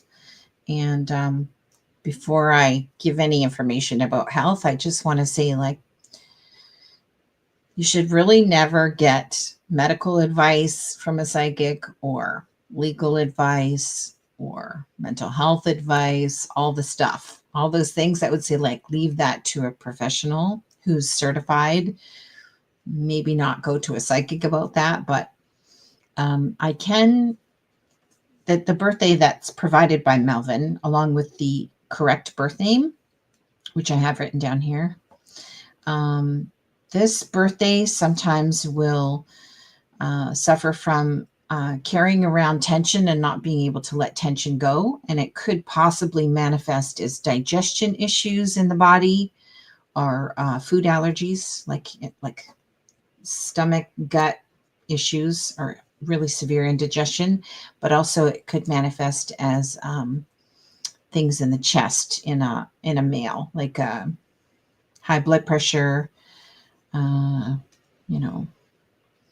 don't want to say stroke, but it could lead to, if it's not taken care of, it could lead to like stroke or heart attack, based on this birthday and this name. And as far as personality goes outside of health, this is a person who usually sees things very black and white. I would call them scientific and evidential and intuitive, and action is very important, like taking action, doing the right thing, taking responsibility, not cutting corners. This is someone who could possibly maybe not always tell the truth, like when it comes to taxes or something like that. It's like somebody who might want to, like, if they can get away with speeding in their car, as long as they don't get a ticket, they should be okay. But this is someone who might speed when no one's around. Whereas other birthdays are much more rule followers. Okay. Let us know how you feel about that out there in the chat. Mel WD40. And yeah, you can move on to the next one. Okay. So I don't know how to say this name. Lavera, is that correct? Yep. As far as I know, yep. Yeah, so I'm just going to add the name. So this is a person who is, I would call them a psychic. They would have a psychic ability, intuitive, sensitive, empath, evidential, organized. This could be someone who potentially struggles to find partnership because it's a very independent soul who I would say like they beat to their own drum. So maybe not always like following other people. This would be like a leader, a teacher, a healer, an artist, musician. It's hard to tell. Like a lot of people, I read for a lady once at a really busy trade show where there was like, I don't know, 30 psychics. It was in an arena. It was a very busy, loud, noisy place.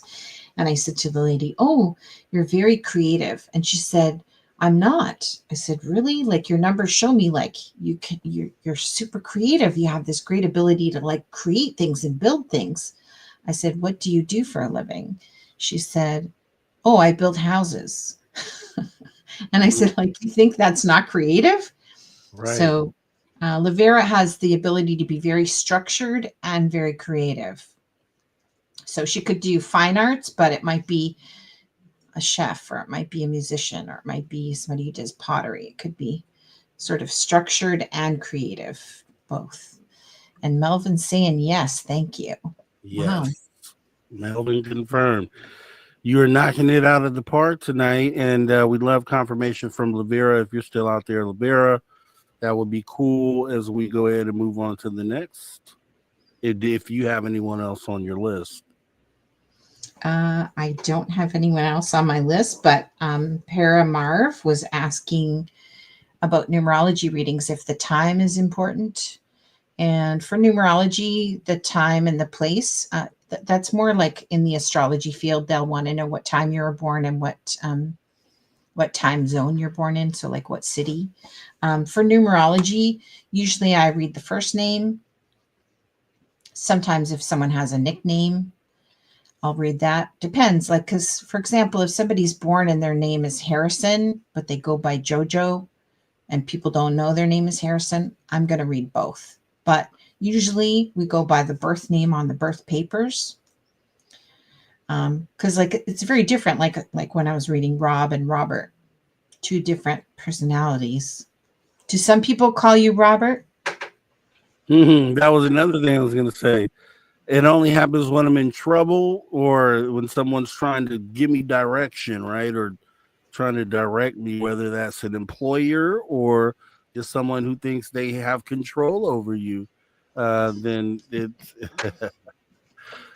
I like that you said they think they have control over you, because that one thing about your name is that like you don't work well when people could try to control you. It doesn't work well for them. Let's put it that way. Man, that's why I said that's why I'm loving it. I'm loving it tonight, Paisley. I did have one person definitely want to make sure we got in here real quick, which was Kira. Kira had one for her mother. Her mother is Barbara Ann, Anne, and her last name is Keay. Birth date November 9th, 1935.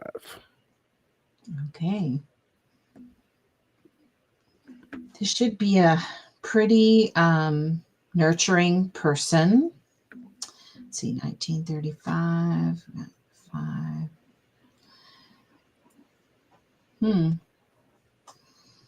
So Kiara's going to have to let me know how this goes, but I'd say like a very sensitive, loving soul that may be misunderstood when it comes to communication. So I'd say like sometimes the clarity in communication and conversations is not there, but it should be a very loving person who's sensitive and gets hurt easily. And they love to partner with people, but they might not like stand up for themselves. They might like just get very frustrated or irritated or annoyed by things. Yeah, I don't want to say too much more because it's like somebody's mom. Right. I don't want to get in trouble here. Right. Let's go into, because I know Jennifer had one as well. And please, everyone who gets a reading, if you can, let us know if it was on point or what you thought about it. That's awesome. We have Jennifer, and her birth date is February 2nd, 1970. She was saying Okay. health, financial future. Any info is welcome. Okay. So, and Jennifer, Jennifer. Okay. So this is a super unique birthday because the month that Jennifer's born is a fire number. The day that Jennifer's born is a fire number, and the year that Jennifer's born is a fire number. And the year she's born adds up to 8. And when I was speaking earlier about somebody else that had the 8 in their numbers, that would have been Brienne. I said sometimes they worry about money. So her question was a money question. This is a money question from somebody who worries about money. I said, like, money will come to you if you stop worrying about it. Like, you're destined to have money and have access to money, and money can flow. But here's the thing, like, you know, Rob, if I'm in my car and I say, like, I hope I don't crash, I hope I don't crash, I hope I don't crash, it's going to attract a crash to my car because that's what I'm focusing on with the law of attraction. So this particular birthday is a birthday that does not need to worry about money, because money will show up, but they have to stop worrying about it. And doing cardio activity or taking action, doing something physical, could be swimming. This person should be drawn to the water. With the name Jennifer, it's 1 energy. So people born in October or January, or if their first name adds up to the 1 energy, is someone who is healed and motivated by water. Water calms them and creates clarity and safety for them. So I'd say, like, safety is important, but Jennifer might get herself in some jackpots. I'll just leave it at that since we're on the air. Yeah, nice. I love that. Love that for you, Jennifer. So more power to your financial status, and loan me something when you get it. But here we go. We got Steve Romo, who's joining us from Twitter, from X, and his name is Esteban, Esteban Romo Lopez, and it's March 29th, 1978. Okay.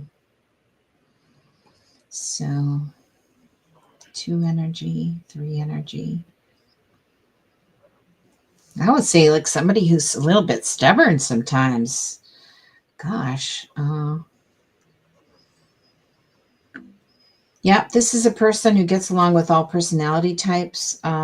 They should do something physical for a living, like, for example, just a personal trainer, a motivator.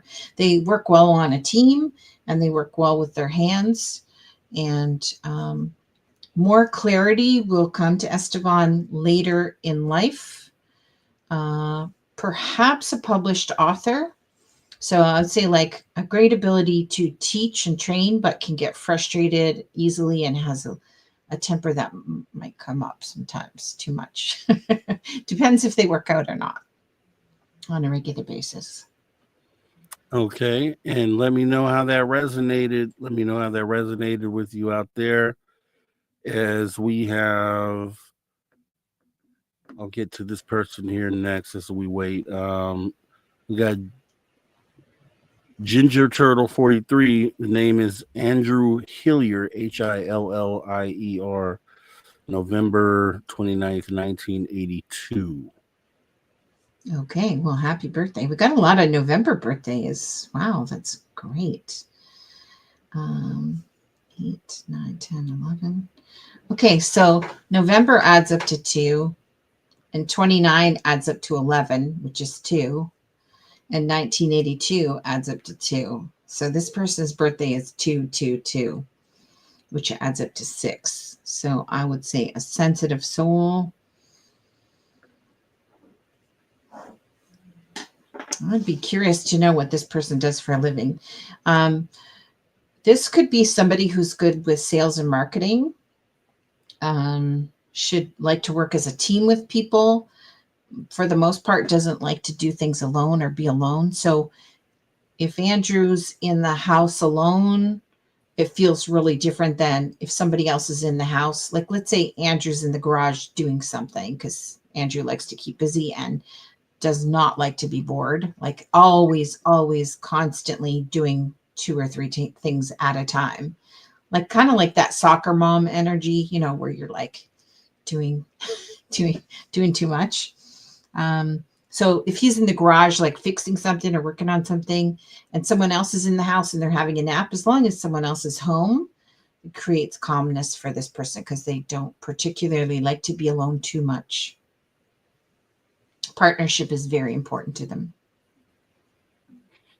That is awesome. That is awesome. Let's see. The Andromedan, I didn't see yours. I'm looking for it, though. I'll tag it. And let's get to the next person here, who is Christine Lynn. It's Christine Stapleton. Okay, and it's Christine, like Christine. Yes. And what birthday? August 18th, 1968. Okay. And you're doing a great job. There's a lot of chatting in the chat room. You're in a couple different chat rooms there, Rob. So Yeah. doing a great job manning the chat room for us. Thank you for doing that. Yeah. It's just tricky for me because I'm busy adding up the numbers and the names, and it's hard for me to get in the chat room. So 8, 9, 10, 11, 12, 13, 14. Christine gets along with all personality types. She should work with helping, being of service to other people, or working for a company that provides a service that's helpful in healing, a service or a product that's helpful in healing. So Christine, for example, would not do well working in a factory that made plastic stuff. You know, she needs fresh air. She needs nature. She needs water around her, like forest or desert, and it doesn't even have to be sunny. Like, this is not someone who would like thrive in an office setting necessarily. Like, they need to be free. They value freedom and safety, and especially are I would say like enhanced by nature. It's not someone who can be like working indoors all day long. It should be someone that's possibly self-employed, making something that helps people, and probably not just one career. Again, you have the 8 from the August, which is action, activity, cardio, sometimes be in the head worrying about things. But if they're in sports when they're young, then it's never a problem because they know the value of sports, keeping them calm and keeping them grounded and keeping them sane. So somebody who's got 8 energy, who does cardio activity, can keep their temper at bay. And somebody who's got 8 energy, who doesn't do any cardio, can get frustrated easily. They could suffer from like procrastinating and being lazy. I would say like an 8 that doesn't exercise will probably say, bring me the cheesies and the Fritos and bring me the clicker. I'll be here on the couch. But, you know, like an example of 8 energy that works out would be like Mike Tyson, like very high energy person, very active person. Awesome. Awesome. I have Paola Rotterman, and I just had it here. So I'm clicking the wrong button here. Birth date is April 26th, 1976. Paola, Paola, Paola. Paola. And April 26, 19. April 26th, 1976. 76. Okay, perfect. 8. So this is someone that likes to advocate for others. Part of their life lesson is, especially going forward in life, is to come into their voice more and speak their truth. So this is not a shy person, but this is a person who may be filtered in their communication because they don't want to get in trouble or say too much or say not enough. So black and white, right and wrong, and justice for other people. Sometimes they might go into like policing or mediation or law, advocacy for other people. Like the name Drew is 5 energy. And when I add Paula's birthday together, it comes to 5. So like we were speaking on the break that that Drew helps, he's of service to other people and advocates for other people who need, help and attention. So this birthday would be similar to that, advocating for others and standing up, but possibly political a little bit too. From what I know of Polly, that is pretty spot on. Polly, confirm for us, if you could, as we have about 3 minutes left before we go to break here. Let me get to Mothman.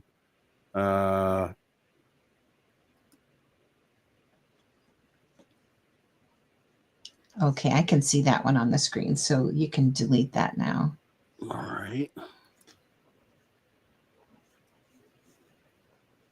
Now, you must know Mothman, right? Yeah, met him before. Really good dude. Okay, so this should be someone who's like gets along with all people, betrayal doesn't work. They should be a teacher. And when I say they should be a teacher, what I mean by that is training and helping guide others comes easily to them. So they might not be like a teacher like at the front of a classroom, but if Tim like just answered phones with 29 other people, the way that he answers the phones, other people will copy that and start answering the phones like he answers the phones, because he can be effective. And he would get along. When I say get along with all personality types, I mean like socioeconomic differences, culture differences, like any kind of thing that could be tricky for some people, like not tricky for Mothman. Easy. Highly intelligent. I would say like doesn't like stupidity, doesn't like stupid people. If people don't have common sense, that could get frustrating because operates at a high intellectual level. So usually someone who likes to read. So I would say teacher, student, healer, artist, motivator. Okay. How do you feel about that, small man? Let us know in the chat as we try to get to, we have Fire by Design, who's been on here for a minute. Her name's Kathleen, and it's August 23rd, 1962. Okay. I'm just going to add that together. I see we have Joe Monk in the chat room. Yes, he wanted you to know he was here. Yes, he knows me from the Two Mediums and a Large radio show from a long time ago. He said, Rob, Paisley knows me. And the break, say hi for me to her. I bet she giggles. That's pretty funny because that's what I did. Right. We got about a minute till break. Are you able to come back for like 10 minutes after the break? For sure. Okay, great. Appreciate that. All right. So we have about 45 seconds for at least one more. You want to try it? Yes, Kathleen, similar to what I just said about Mothman. I couldn't pick a career for this person. I would say like maybe real estate agent, maybe like any kind of career. If Kathleen said, oh, I want to work at NASA, I would say send me a postcard from Florida. Ability to like pick up things fast, possibly drives fast, maybe gets speeding tickets. Depends on if they do cardio or not. So usually my readings are interactive and I can ask the person right in front of me, like, does this make sense? And if they say yes, then I can give them a lot more information. Mm-hmm.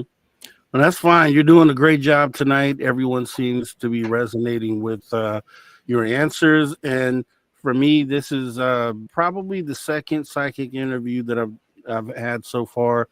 And they've both been on point. Like, this should show a lot of people that there's definitely something to this phenomenon. So as far as that goes, you guys, we'll get to the rest of these readings right after this break. Don't go anywhere. Paisley Town back with us after the break. Conversations that move the needle. Conversations that move the You're needle. listening to After Hours with Mr. Rob G on the only place where you can own the night. Spaced Out Radio. Spaced Out Radio. You've tuned your dial to the right frequency.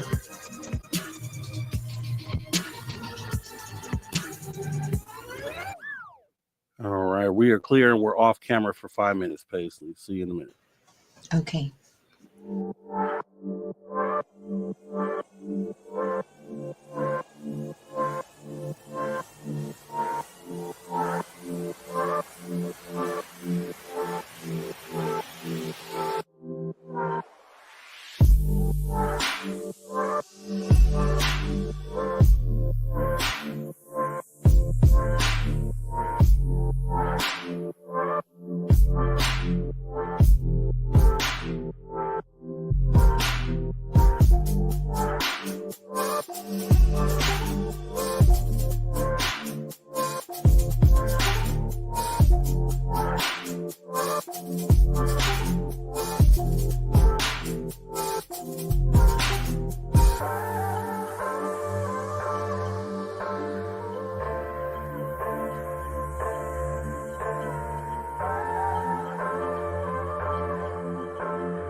Welcome back. Welcome back. After hour number 3, right here, Spaced Out Radio, the After Hours radio shows. We have about 15 seconds before we come back from radio, guys.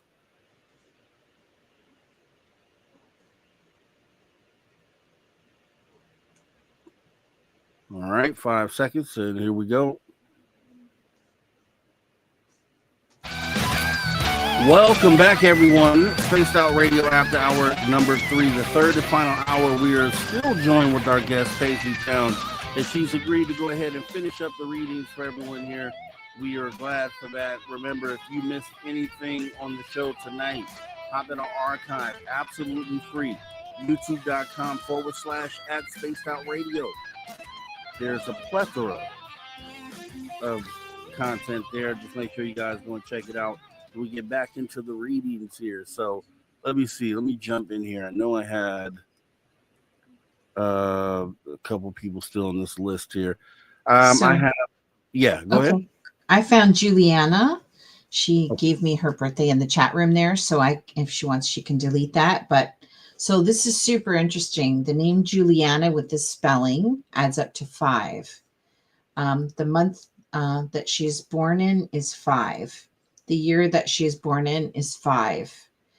Now the month she's born in is 4, and the other 2 numbers are 5. But when I add her whole birthday together, it's 5. So her birthday is like 5, 4, 5, 5, 5. A lot of 5 energy. Wow. And 5 is like justice, balance, equilibrium, fairness. And what I mean when I say the word fairness for Juliana, maybe she can let us know in the chat, is so if 2 people were splitting a bill and the bill was $1,000, most people would say, well, you put in 500 and I'll put in 500. But when I'm talking about fairness, I guess I'm talking about equitability. So if one person makes twice as much as the other person, it might be more fair for this person to put in $700 and the other person to put in $300 because that person makes more money. So she would go like 70-30 more than 50-50. So really like quite fair. She would give you the large half of the chocolate bar, Rob. And she should work in policing or legal, something like that, like fairness and justice. Okay. We have D. Buczek, and that's spelled Deebuczek.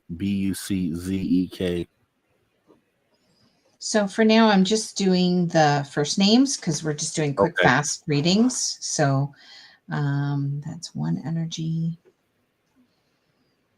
Okay, so that's 5 and 5, 10 and 1 is 11, 2. Similar to the, I'm not talking too much about the elements tonight, but this birthday gives the energy of elements of water and fire and air. So I'd say like organized, structured, good with language. I would say with the name D, the life lesson would be to like come into your soft, clear voice to let other people know what you need so that your needs can be met, because D will often know what other people need and she'll be able to meet their needs. But sometimes her needs don't get met. So I would say like she's the rock, she's the mountain that people like come to for help. But it's like, wait a minute, who's helping D? Who's holding D up? She holds everyone else up. She's the glue that holds people together. Okay, and we have also, and everyone, once again, to get these readings, please let us know if it was on point for you as well. We have Judith, March 7th, 1963. Okay. And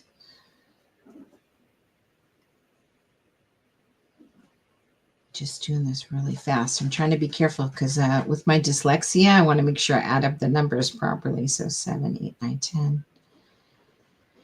Yeah, Judith should work in a clean environment, like an administrative position, for example, something that's fairly tidy, being of service to other people. And so when I talk about healer, like some examples could be like counselor, nurse, hairdresser. There's a lot of careers. Like a hairdresser is kind of like a counselor. It's like, when the guys go to the barber shop, the barber gets to hear all the stuff, all the dirt. So I don't know what it's like in a barber shop as far as like the barber giving advice, but when women get their hair done, they sometimes share or overshare what's going on in their life. So even though hairdressers aren't counselors, they kind of are, because they are good listeners and they're right there for you. Well, you're going to spend an hour getting your hair done. They're going to be in kind of like intimate conversation with you about things. Oh yeah, barbershop is just the same. It's a gossipy place. There's definitely a movie called Barbershop. I would recommend checking it out. That's exactly how it happens. But thank you for that, Judith. Let us know if that was accurate. And we have the Andromedan. Now, Andromedan didn't want to give their actual name for various reasons, but they do have the birth date. Are you able to know? Yeah. What's the birth date? Is February 16th, 1994. Okay. Well, when you were gone on the break, Andromedan did give the birth name, so they can delete that in the chat room. So I found it. Cool. I was scrolling back to see if I could get some confirmation on any of my readings, and I had great feedback. This is a person who's black and white. They should work in a clean environment, such as an office or a school, or a business, possibly someone who's in charge of other people, maybe working in the union or managing other people. If they're a business owner, it would be very difficult for me to say if they are partnered with someone or not, because some of the numbers lead towards like running the whole show by themselves. Kind of like a little bit similar to what I was speaking to you about, Rob, where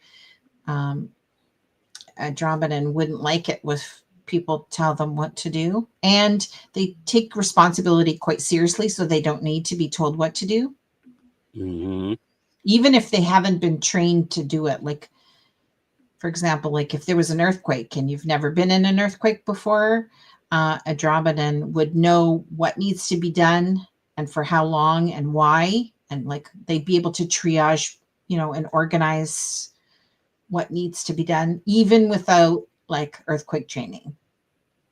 Very intuitive, articulate with words, languages.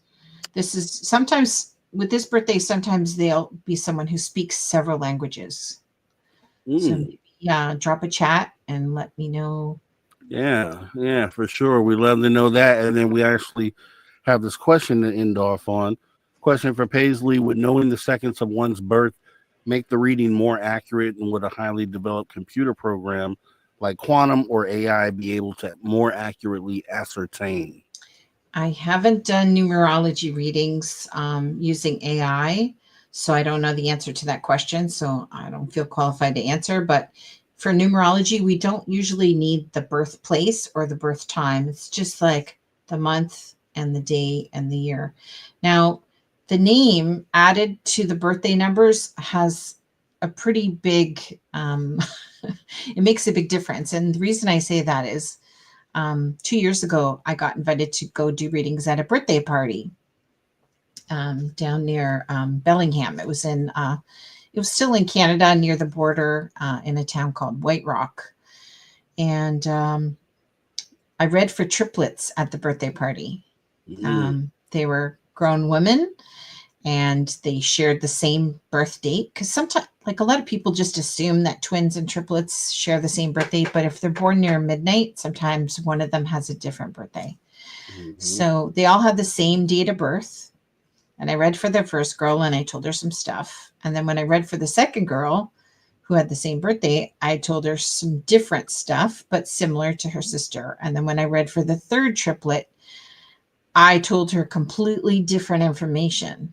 And she was taken aback because, you know, I read for one person at a time and then the rest of them go back to the party. So they were talking about what I told each other.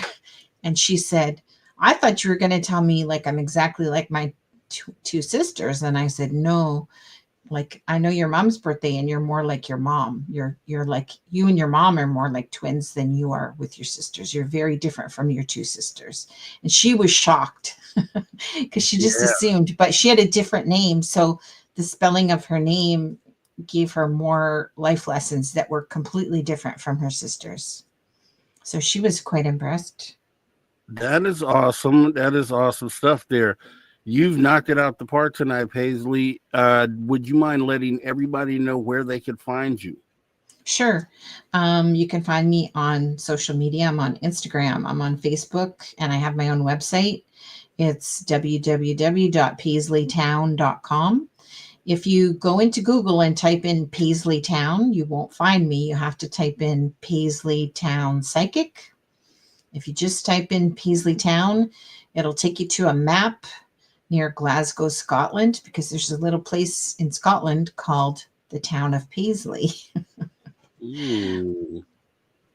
After I did my legal name change, Rob, to Paisley Town a few years ago, 15 years ago, I did my genealogy and I found out that my great grandmother, her father was born in the town of Paisley.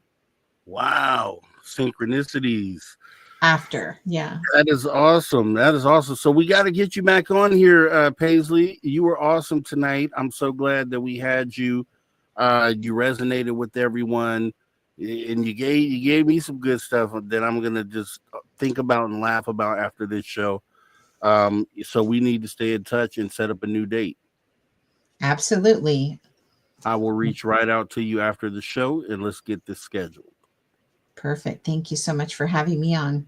All right, Paisley, have a great rest of your night, and you take care. Okay, bye for now. Later. All right. Guys, that is awesome stuff. Paisley Town joining us tonight, giving fantastic numerology readings. I never have been in or really got into the topic of numerology, so it was awesome to kind of see that.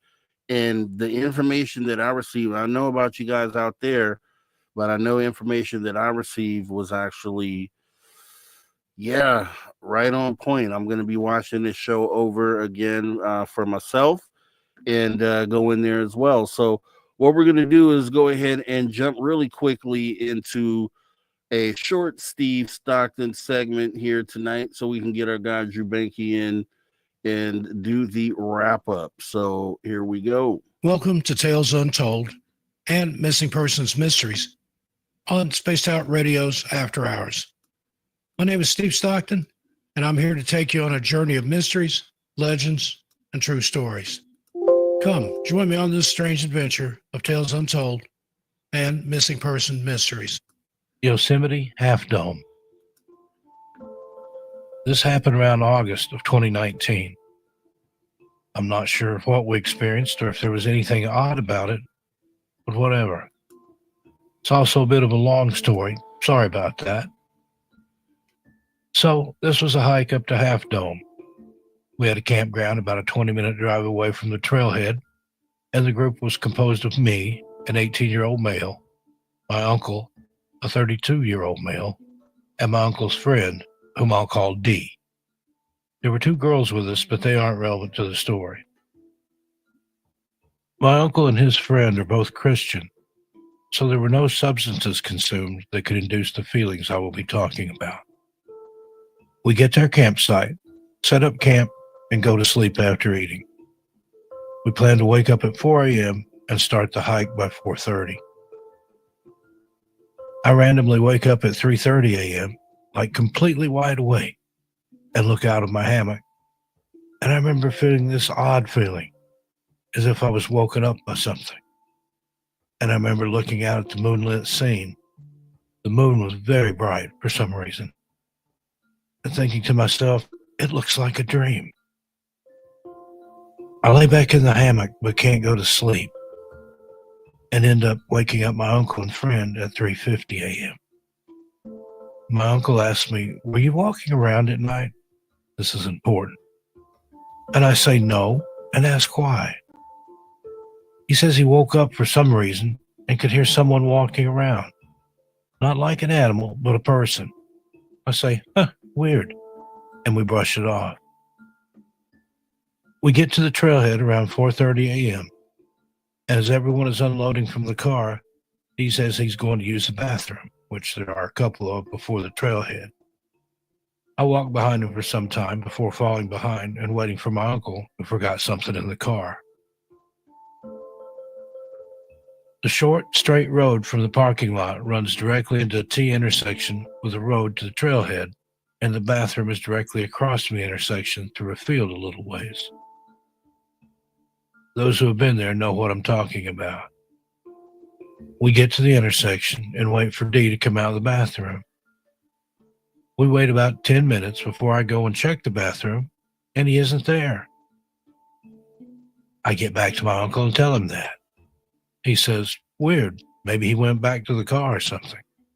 We decide to wait a little bit more. By 5:10, we were beginning to worry. My uncle goes to check the car while I wait at the intersection to make sure we don't miss him if he went down the road away from the trailhead. My uncle returns, says he isn't there either. We decide maybe he went up to the trailhead without us for some reason and walk up there in about 10 minutes. He isn't there either. We're kind of baffled now because there are no other logical places he would go. I decide to run back and check the car in the bathroom again. I meet him halfway before I get to the intersection.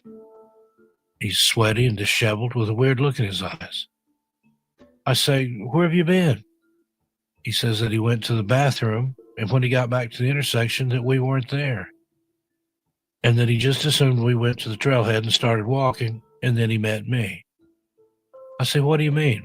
We waited at the intersection for over half an hour, checked at the car, bathroom, and trailhead, and you weren't there. He says, well, I don't know. I went to the bathroom. He then asked me where my uncle is. I say at the trailhead, and he asked me again, and I tell him again.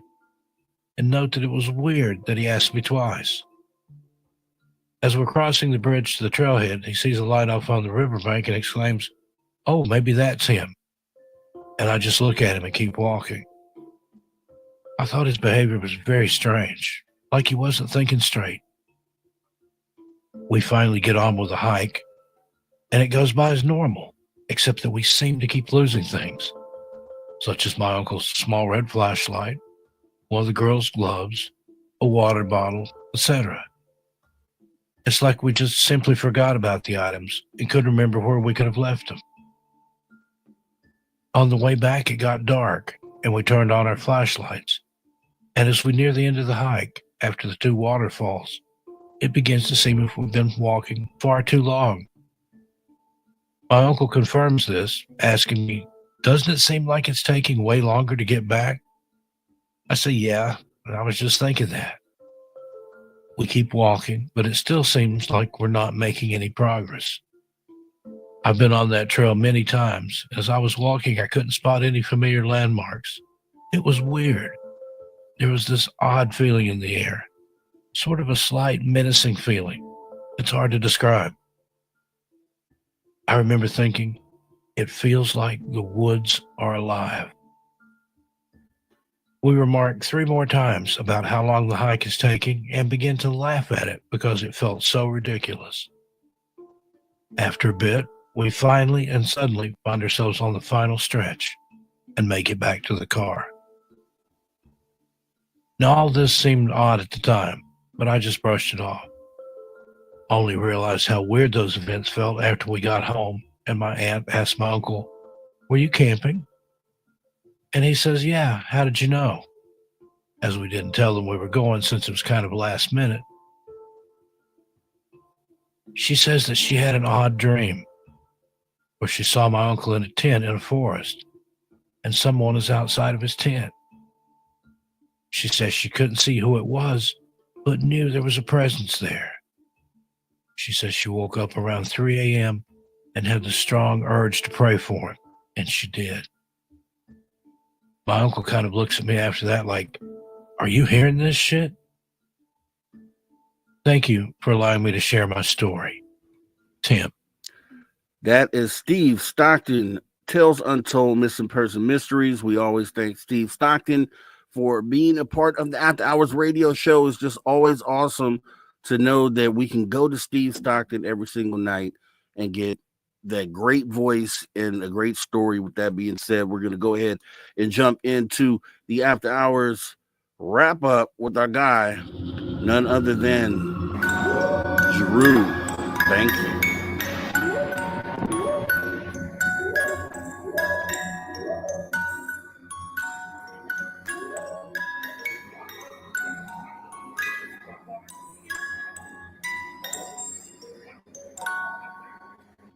Drew Banky joining us with the After Hours wrap up. How have you been, sir? It's been a minute.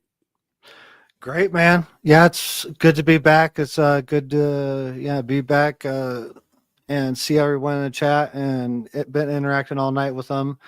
Yeah, great to see everybody. And holy cow, what a guest! Like I hope PJ. I hope you're still in the chat, man. What a guest! It's right up my alley. You know what I'm. You already know. All right. As it was like Drew, I was like, oh my God, this is connecting in too many places.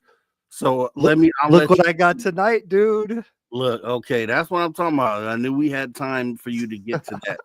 So yeah, talk about some of the highlights. We have about 3 minutes till we go to the next break. Just talk about some of the things you liked, and just talking about the reading for myself, like the reading she was doing for everybody else. I don't know how it resonated with them, but I kind of know who I am. The way when I go to and ask people to do readings, it's more like because I want to see like if they're real, basically, And man, she was spot on. And then and about decisions too. Like we just got a message from our investor, and it's been on the back burner. Like we was talking to him like a year or so ago, haven't talked to him in like 6 months. And then out of the blue, we got a email the other day, and they said, and this an intermediary to the big investor, like the guy that has the money. And he's like, we just got a green light to start to purchase a $2.2 million ranch up in northern Colorado for our new base operations. Wow. And it's over 5 acres. It's got 11 horse stall thing. It's meant for like wedding venues and all types of stuff. So it's interesting opportunity, but it's a big jump, and it's a lot more responsibility. So yeah, we had a question here, Drew, from our guest for tonight. Wants to know, is Drew a member of Quester Society of Dowsers? No, I'm just I'm a member of Sources Society of Dowsers. I'm just a particle of source, realizing that I'm that, and also I'm realizing I'm Drew at the same time. So out to PJ, extreme moments of oneness, both in psychedelic ceremonies and not. Native American sun dancer, been in more sweat lodges than most people could ever even think of, and a bunch of other ceremonies that people, a bunch of other ceremonies that we talked about before. But yeah, that's I kind of just stumbled upon the energy work and everything. I understand about meridian lines, meridian points. By the way, Jennifer was in the room, asked me about fibromyalgia earlier. I think she's maybe has sciatica in her left leg. Jennifer, say something in the chat if that's right. If that's right, then that's where your fibromyalgia is coming. It's an energy block in your left leg somewhere. All right. Awesome stuff. We got Tim James was in the audience here. I saw him, and actually, let's see. Where is he? Come on, let's go back. Okay. Toast to the host and the guests. Love it. Love it, Tim James. Appreciate you showing up here tonight. As we get ready to go ahead and go into our last and final break of the night, you guys kick back. Don't go anywhere. It's been awesome. It will continue to be awesome as we're joined by our guy, Drew Bankey, with the After Hours Wrap Up. More to talk about and things to see maybe a little bit later on. You guys stay right here. Don't go anywhere. The After Hours Radio Show, Spaced Out Radio. Doing it. We're back. We're back in the building. We're back. Let's go.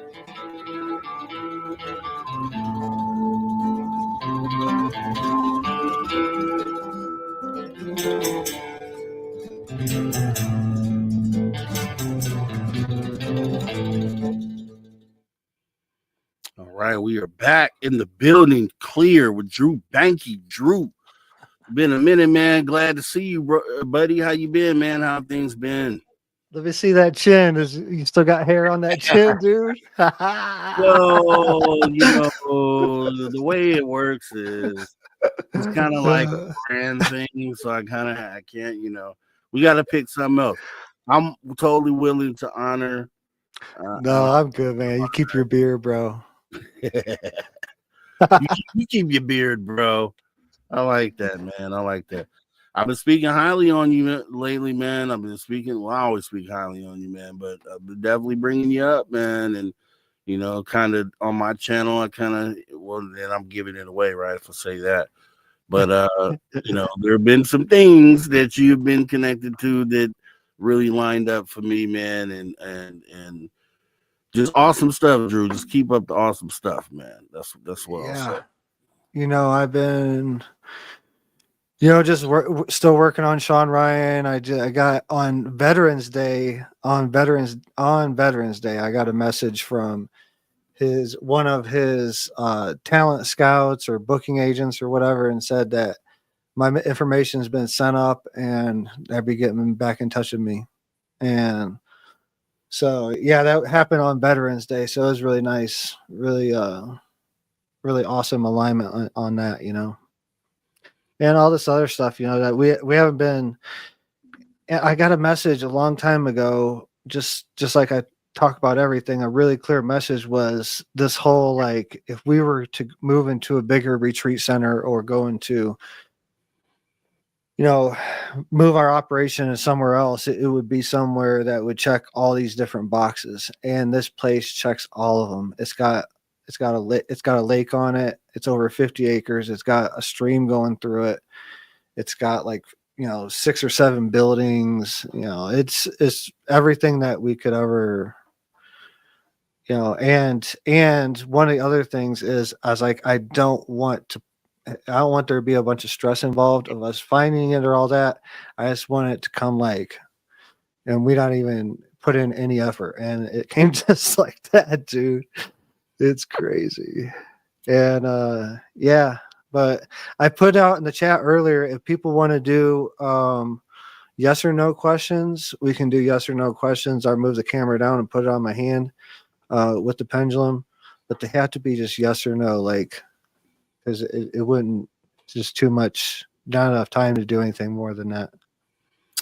So we can do that, guys. So we'll do Drew Bankey, and it'll go with the whole theme of the show tonight as well, so that it fits right in. We'll get Drew Bankey on some yes or no pendulum questions here.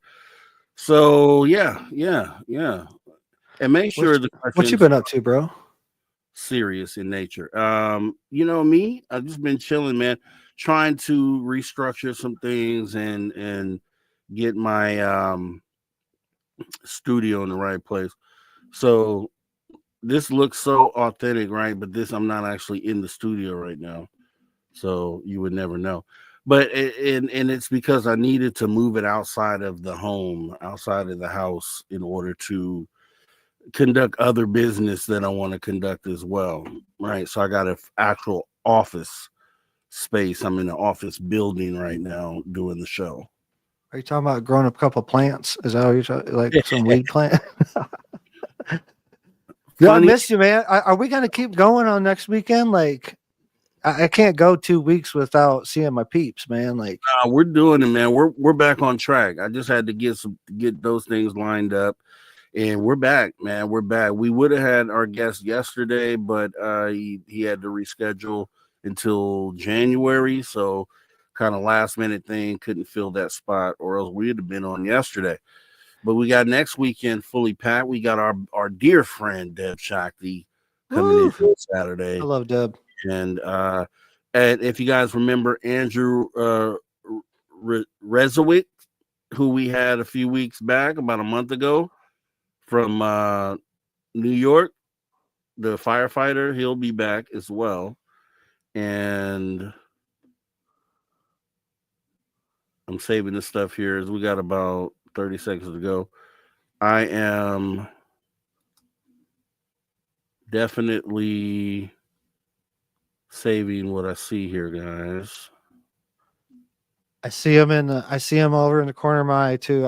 I'm starting to put him into the system. Yeah. Here we go. Drew Banky's on deck for some readings real quick here in a minute. So you guys get ready. We'll start that in about 5 minutes here. All right, here we go. All right, everybody, welcome back to Space Out Radio after hour 2.5. We're on the back half of the third hour. Means it's almost time to bring it home as we're here with our guy, Drew Banky, with the after hours wrap up. We've had an awesome show. If you missed any of it, make sure you hop in the archive, youtube.com/@SpacedOutRadio. If you missed any of it, definitely go back and do that. We're going to go ahead and jump into some conversation here real quick. So Drew's going to be doing some readings here.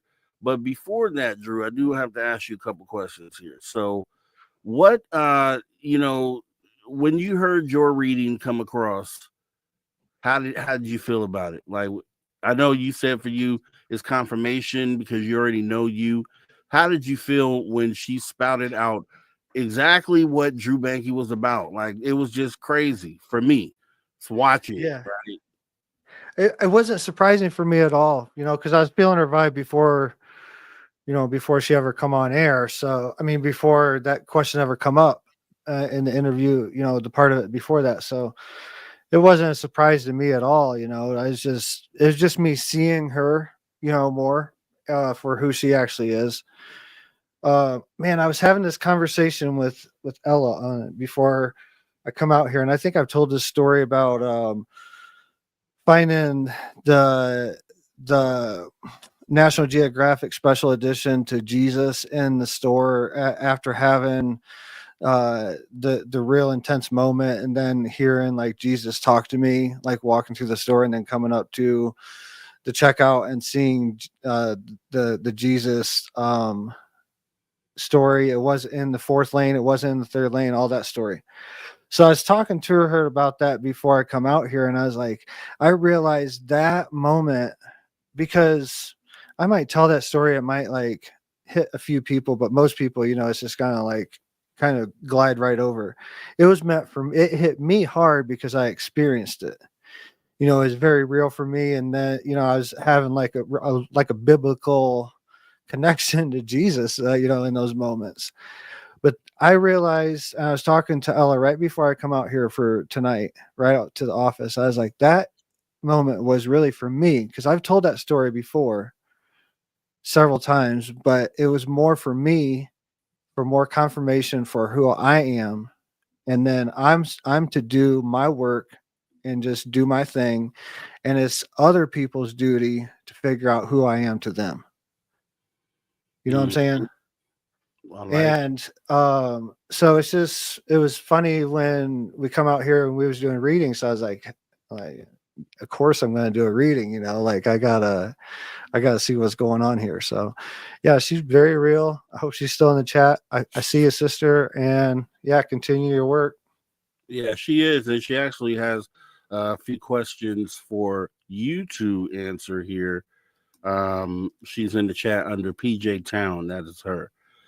Yeah. So let's get some of these started. Let's start off with her. All right, let me move the Yeah, let me know when you're ready, and I'll bring up the first question. I'm just turning this camera down so you can see the pendulum, so I don't have to hold it up on my head. Yeah, for the audience, radio audience, he's swinging a pendulum, essentially a chain with what's on the end of that. It's a quartz crystal. Okay, quartz crystal on a chain, and he's going to be swinging this back and forth. So, a little story about this. This is my very first pendulum I ever have. I have other pendulums that are made out of Herkimer diamonds and stuff like that, but this is the very first pendulum I ever had. I went into, I think I've told this story before on this channel. When I first found this, I walked into a metaphysical store looking for a pendulum, and I was running my hands across where the pendulums were at, and the pendulums come out like my hand was magnetized. But this one, they all come out just a little bit, but this one swung out almost 45 degrees and it was not connected to my hand or anything. Just it was on a display rack. I thought I was tripping. Like I thought I was like hallucinating, and I kept messing with it. I called Ella over there, and she's like, "That I think that's the one you need to take home." So this is that one. So I've been using it for years. It always tells the truth. All right, we'll get this thing ready. We're bringing up the first question here. This is from our guest today, Paisley Town. Question for Drew. Will my studies be completed with exams by the end of January, doing 5 important exams? Yes or no? That would be a yes. Okay, and explain to everyone what they're watching and kind of what's going on and how you. So when the pendulum's just idle, it will be swinging like with my energy. So you see it's coming off of the question, is going back to just the energy coming off my meridian line. And all I'm asking in my mind, like the process that's going on internally, is saying to source, like, the people have questions and they need proof. And I'm letting this pendulum be a conduit and a visual aid so people can see, because the universe is constantly communicating with us. The only thing that pendulums and dowsing rods and tarot cards do is give a way for it to pronounce itself so it can be seen. And that's what's happening as we speak right now. Okay. All right. So that's cool. Then let's get into this one here, the Andromedan. Question: do or did I have visitations in my sleep? Yes or no?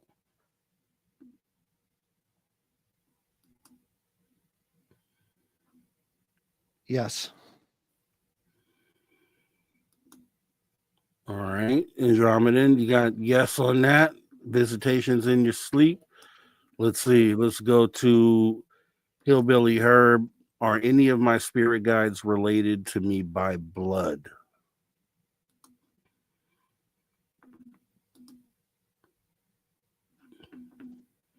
Yes. I could have answered that without the pendulum, but yes. All right. And then we got Sierra asking, Drew, am I a star seed? I can answer that without the pendulum. We all are. All right. Okay. So, Defra Sack, question for Drew. Is it true it's more likely to connect with our higher self when on the loo? The toilet, apparently? I don't know. It's a big yes. Defra Sack, you got your answers there. And that's actually pretty fast paced. So, Hold on, let me reset it.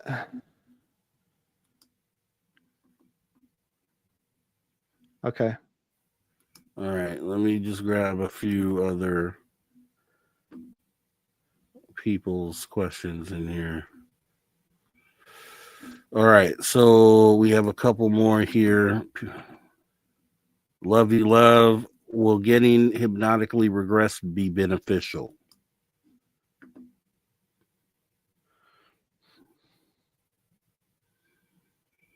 Yes. I could answer that without it. All right. Cosmic Joe Chronicles wanting to know, am I a hybrid alien? We all are. Yeah. I believe we all are. I believe that's what we're on the brink of it, understanding this. Like, and this is part of it right here. Like what I'm showing you is part of us understanding that. That's part of the congressional hearings. You know, this is the big secret that's going to be coming out. Like, not if we're alone in the cosmos. We already know we're not. What's about to come out is our relationship with said. And we're these what I'm showing you, we all have this. We all can do this. Like we're all particles of source. We're all particles of the same universe. It doesn't matter what your gender is, you color your skin, anything like that. We're all, and I truly honestly believe that. I believe we're all star seeds or hybrids, whatever you want to call it. I mean, we go on and on with different names, but we're all like, it's all one species. We're just seeing a different time. Yeah. What did you think about we were talking to Paisley about she was explaining how she uses a crystal ball, and I don't know what your knowledge on that subject is as far as psychics using crystal balls, but historically in pop culture has been about this ball that they rub and do all this stuff to, and they see this image in there. How did you feel about her explanation of the crystal ball and its use? To me, it sounded very plausible. Yeah, of course. I mean, I've seen all different types of stuff. I had a reading done in Florida years ago, and this is someone that I knew, but he didn't know like certain things about me, and he was trained with this thing where he had like beans, and he would roll beans in his hand while we were talking, and then I would ask like a question, and he would like throw the beans down, and the beans, like however they landed, it was a certain thing, and he'd take some away and then throw them again. I don't remember the name of it, but there's so many. The universe is really trying to get us to hone our telepathic connection back. That's like one of the first like special abilities that comes back online, and we start getting it, like I said before, through number sequences and things like that. That's the beginning of like that telepathy coming back online, but it's trying to speed it up. So it offers like anything that you can allow that has like chance involved. Like, people can say that I'm moving the pendulum all day, like, and maybe I am moving it, but it's genuinely like, this is a genuine thing that people are starting to learn about, and the more and more that we see it and interact with it, I'm sure like a few of the answers that I have with the pendulum hit some people deep, hopefully, and or at least opened up the question of like, maybe I should try this and see if it works for me. But yeah, the pendulum, but the process, like I was told by one of my teachers, Gray Wolf, a long time ago. He was like, when you're able to let go of the pendulum and don't need the pendulum anymore, that's where we're headed. And that's what he was saying, or I believe what he was saying, because I really never got a chance to get clarity on, cryptic messages from elders. But we have to trust ourselves, and the pendulum, dowsing rods, crystal balls, all this. And I mess with all of it, tarot cards and stuff like that. And I realize like, it's just a medium to let it show itself, let the universe show itself. And that's what I truly believe. Wow. I'm gonna tell you what, I've said this before, and like I said, my journey is one where as I come across things or get realizations of things, like you're seeing it, get to see it in real time. And there's a lot of things since I started that I've come across and just had this realization that, wow, this is real. Healing energy has been something I've been on for a while now. And, because it all makes sense when you sit down and try to think of how it could logically apply to what it is that we're doing. So to hear about the energy and the different aspects where it comes into play, like in the psychic world, just in the healing world, there's it just, for a lot of people, it should give you that feeling that there definitely is something to this. You were going to say something there? Now I want to show you one more thing. I've talked about this before, but how our meridian points in our hands. So those are on the radio and everything. I'm pointing to the center of my hand. So meridian points I've talked about before. Easier way to describe it is one hand has energy coming out one direction and the other hand has it coming out the other. So this is energy coming off my left hand and it's going clockwise. Let me bring you up fully. All right, you're on full screen. Go ahead. And this is energy coming off my right hand, and I'm counterclockwise. So negative and positive battery terminals. There's an invisible energy field in between my hands right now. Reiki healers, when they put hands on people, like a lot of Reiki healers don't actually put hands on people. They're putting hands close to them, and they're running energy. They're consciously running energy from this hand to this hand, but going through an object or a person or animal, and healing whatever. That's what energy healing or Reiki healing is. And it used to, back in the day, we're talking about, Christ healing. This is one of the special abilities that Christ got, Jesus got crucified for, was having this special ability. And like I said before, I've remote viewed and went back. When I first started remote viewing, I went back to times that I wanted to see, and one of them was I wanted to go to the crucifixion, and I was on the cross being crucified, or was able to see the crucifixion of Jesus, and understood that they crucified him through his meridian points in his hands and in his feet, and tried to block off his crown chakra with the crown of thorns. This was all energetic basis behind the crucifixion, or what we know as the crucifixion of Jesus Christ. And it's because of this energy that we can show with a pendulum. And you could, like, if I had like a very sensitive electromagnetic meter, you could visually see energy coming off my hands.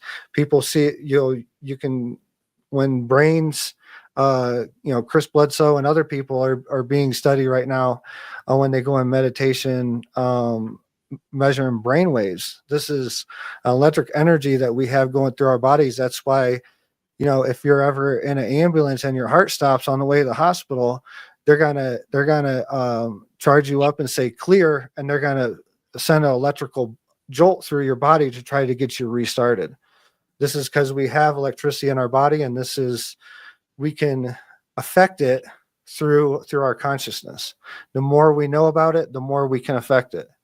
We all have this ability. We're all a particle of source. We're all a conduit of source energy. The only question is, what are you going to do with it? Yeah. Also learning to harness the energy that we have. And that's why I say getting into like the spaceship thing and people saying that it's operated off of touch and thought, and that just makes a lot of sense to me, because there's a lot of unharnessed energy that's there in the atmosphere. So it just makes a lot of sense going down that path. We got about, 3 minutes left in the show here. So here's what I want. Well, Let me see. Do we even have time for that? I don't think we do. I was going to go ahead and try to get in a quick story, but we probably don't have enough time for that. Anything else you wanted to look at or talk about in regards to our guest tonight? No, I think great guest. We need more of that to open up the question. And like I told everybody, I don't like to pull out the pendulum. I don't like to do pendulum. I don't like to do pendulum at all. Because there's always someone that says, you're moving or whatever. I like people to pick it up on their own. So take what was said tonight by the guest, get dowsing rods or go have a reading or go sign up for an extended reading with the guest, and dive deeper into it. But it's all about your experiences. We have these podcasts and different guests on all the time talking about different things, but it's ultimately about having your own experience so you can have that life-changing moment. A podcast is now a life-changing moment, but hopefully it leads people into having their own mystical experiences that they can't explain. Yeah, good stuff. Good stuff. Like I said, I've just been totally shocked and amazed by both events, tonight's event, and then we had Ane on Halloween night when she was doing psychic readings as well. She was doing tarot, and I didn't get to my reading, which I felt was okay because I was like, technically, do I really want to know what it is she's about to say about me? It might not be cool. I might not like it, but for everyone else that she did, everyone else replied that she got it right on. And here's the thing with that, right? Especially for people watching back later or listening to this later, you have to realize that in a live moment, there's trolls out there. So if the stuff was wrong, people would be saying that in the chat. People would be like, nope, you're totally off. That's totally not me. And I would do the same. I would say, hey, that didn't really kind of line up with everything. Some of that kind of did, but not everything. I'd be transparent in that fashion. So just so you know that you can replay my reaction to what she was saying. She was hitting on so many different things that she was saying, literally in the small response that she gave me. She was hitting on so many little things that it was undeniable. It was for surely true, and she did it. And doesn't it just go along with what the conversation that we had even before this break? We talk about all the time, like it's time for people to start showing what they can do. It really is. And don't be afraid, because there's always going to be those comments, but it's about opening up people to have their experience of their own. I truly believe that, and Paisley did a great job by opening up that question in a lot of people's heads tonight. And I give her props. That's big work. That is big work, and we'll be doing more of this. I'm kind of liking the feeling of this stuff. So I definitely want to thank our guests for coming in tonight, Paisley Town. I want to thank Steve Stockton, Mr. Person Mysteries Tales Untold. I want to thank this guy right there, Drew Banky, for doing the After Hours wrap up as we bring you another awesome show. We are back. We're back on track. We also want to thank the guy that you hear right there, Mr. Ron Bumblefoot, the guy rocking us out each and every weekend as he tells us and shows us to never say never again, because yes, the phenomenon is real. It definitely is real. And anything and everything is possible. Show us your love for tonight's show. Put your horns up. Also, we definitely want to thank everybody listening, terrestrial radio and on digital platforms, when and wherever in the world you may be listening from. Thanks for tuning your frequency to Spaced Out Radio, where we do what we do best. And what's that, you ask? We own the night. This is copyright Spaced Out Radio, SOR Media Ventures Limited. It has been a pleasure once again serving you as your host. I'm Mr. Rob G. That's Drew Banky. This is the After Hours Radio Show. And for all you space travelers out there, this is not a goodbye nor a farewell. However, as we go off air for the night, you can best believe that we will be back right here, Spaced Out Radio. Have a good rest of your night, guys. Take care.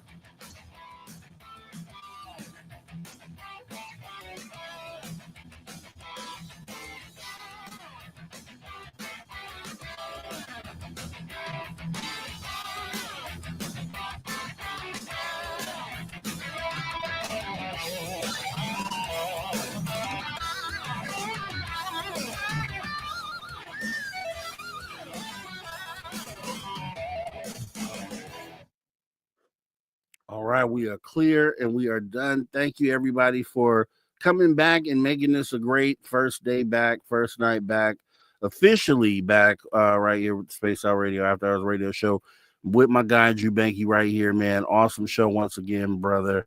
Thanks, you, brother. Hit the socials, everybody. X, Facebook, Instagram. That's how I get some of my money, so follow me there and give me some love on my posts. I appreciate it. Yep. Definitely want to add them. And I'm going to be more active on Twitter now, or TikTok now. Then my guy showed me how to get it all set up the right way, man. So you'll be seeing a lot more content posted there as well as we figure out this TikTok machine. And yeah, for everyone who wants to, we are doing an after show over at the Social Dig right after this. Starts in actually about 15 minutes. So I would love to see you guys there. Actually, let me see if I can post it in the chat real quick before we go. The link to the show before we go. Let's see. What do we got?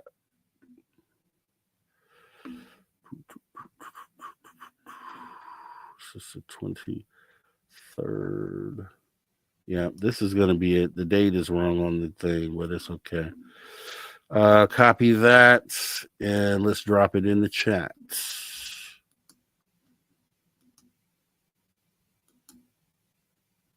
All right. That is a link if you want to join over at the Social Dig. Come on stage and talk about something. Have a conversation. That's what we do over there. Outside of that, you guys have a great rest of your night. And we will see you again soon right here on Space Out. Actually, I have to say this. I'm in tomorrow. So tomorrow, Dave Scott will be off. I'll be in filling in for him and interviewing Lon Strickler. So that should be awesome. Make sure you guys are there for that. Outside of that, though, have a great rest of your night. Drew Banky, if you want, you can come over to the show. It's all good. You guys all take care, though. Later.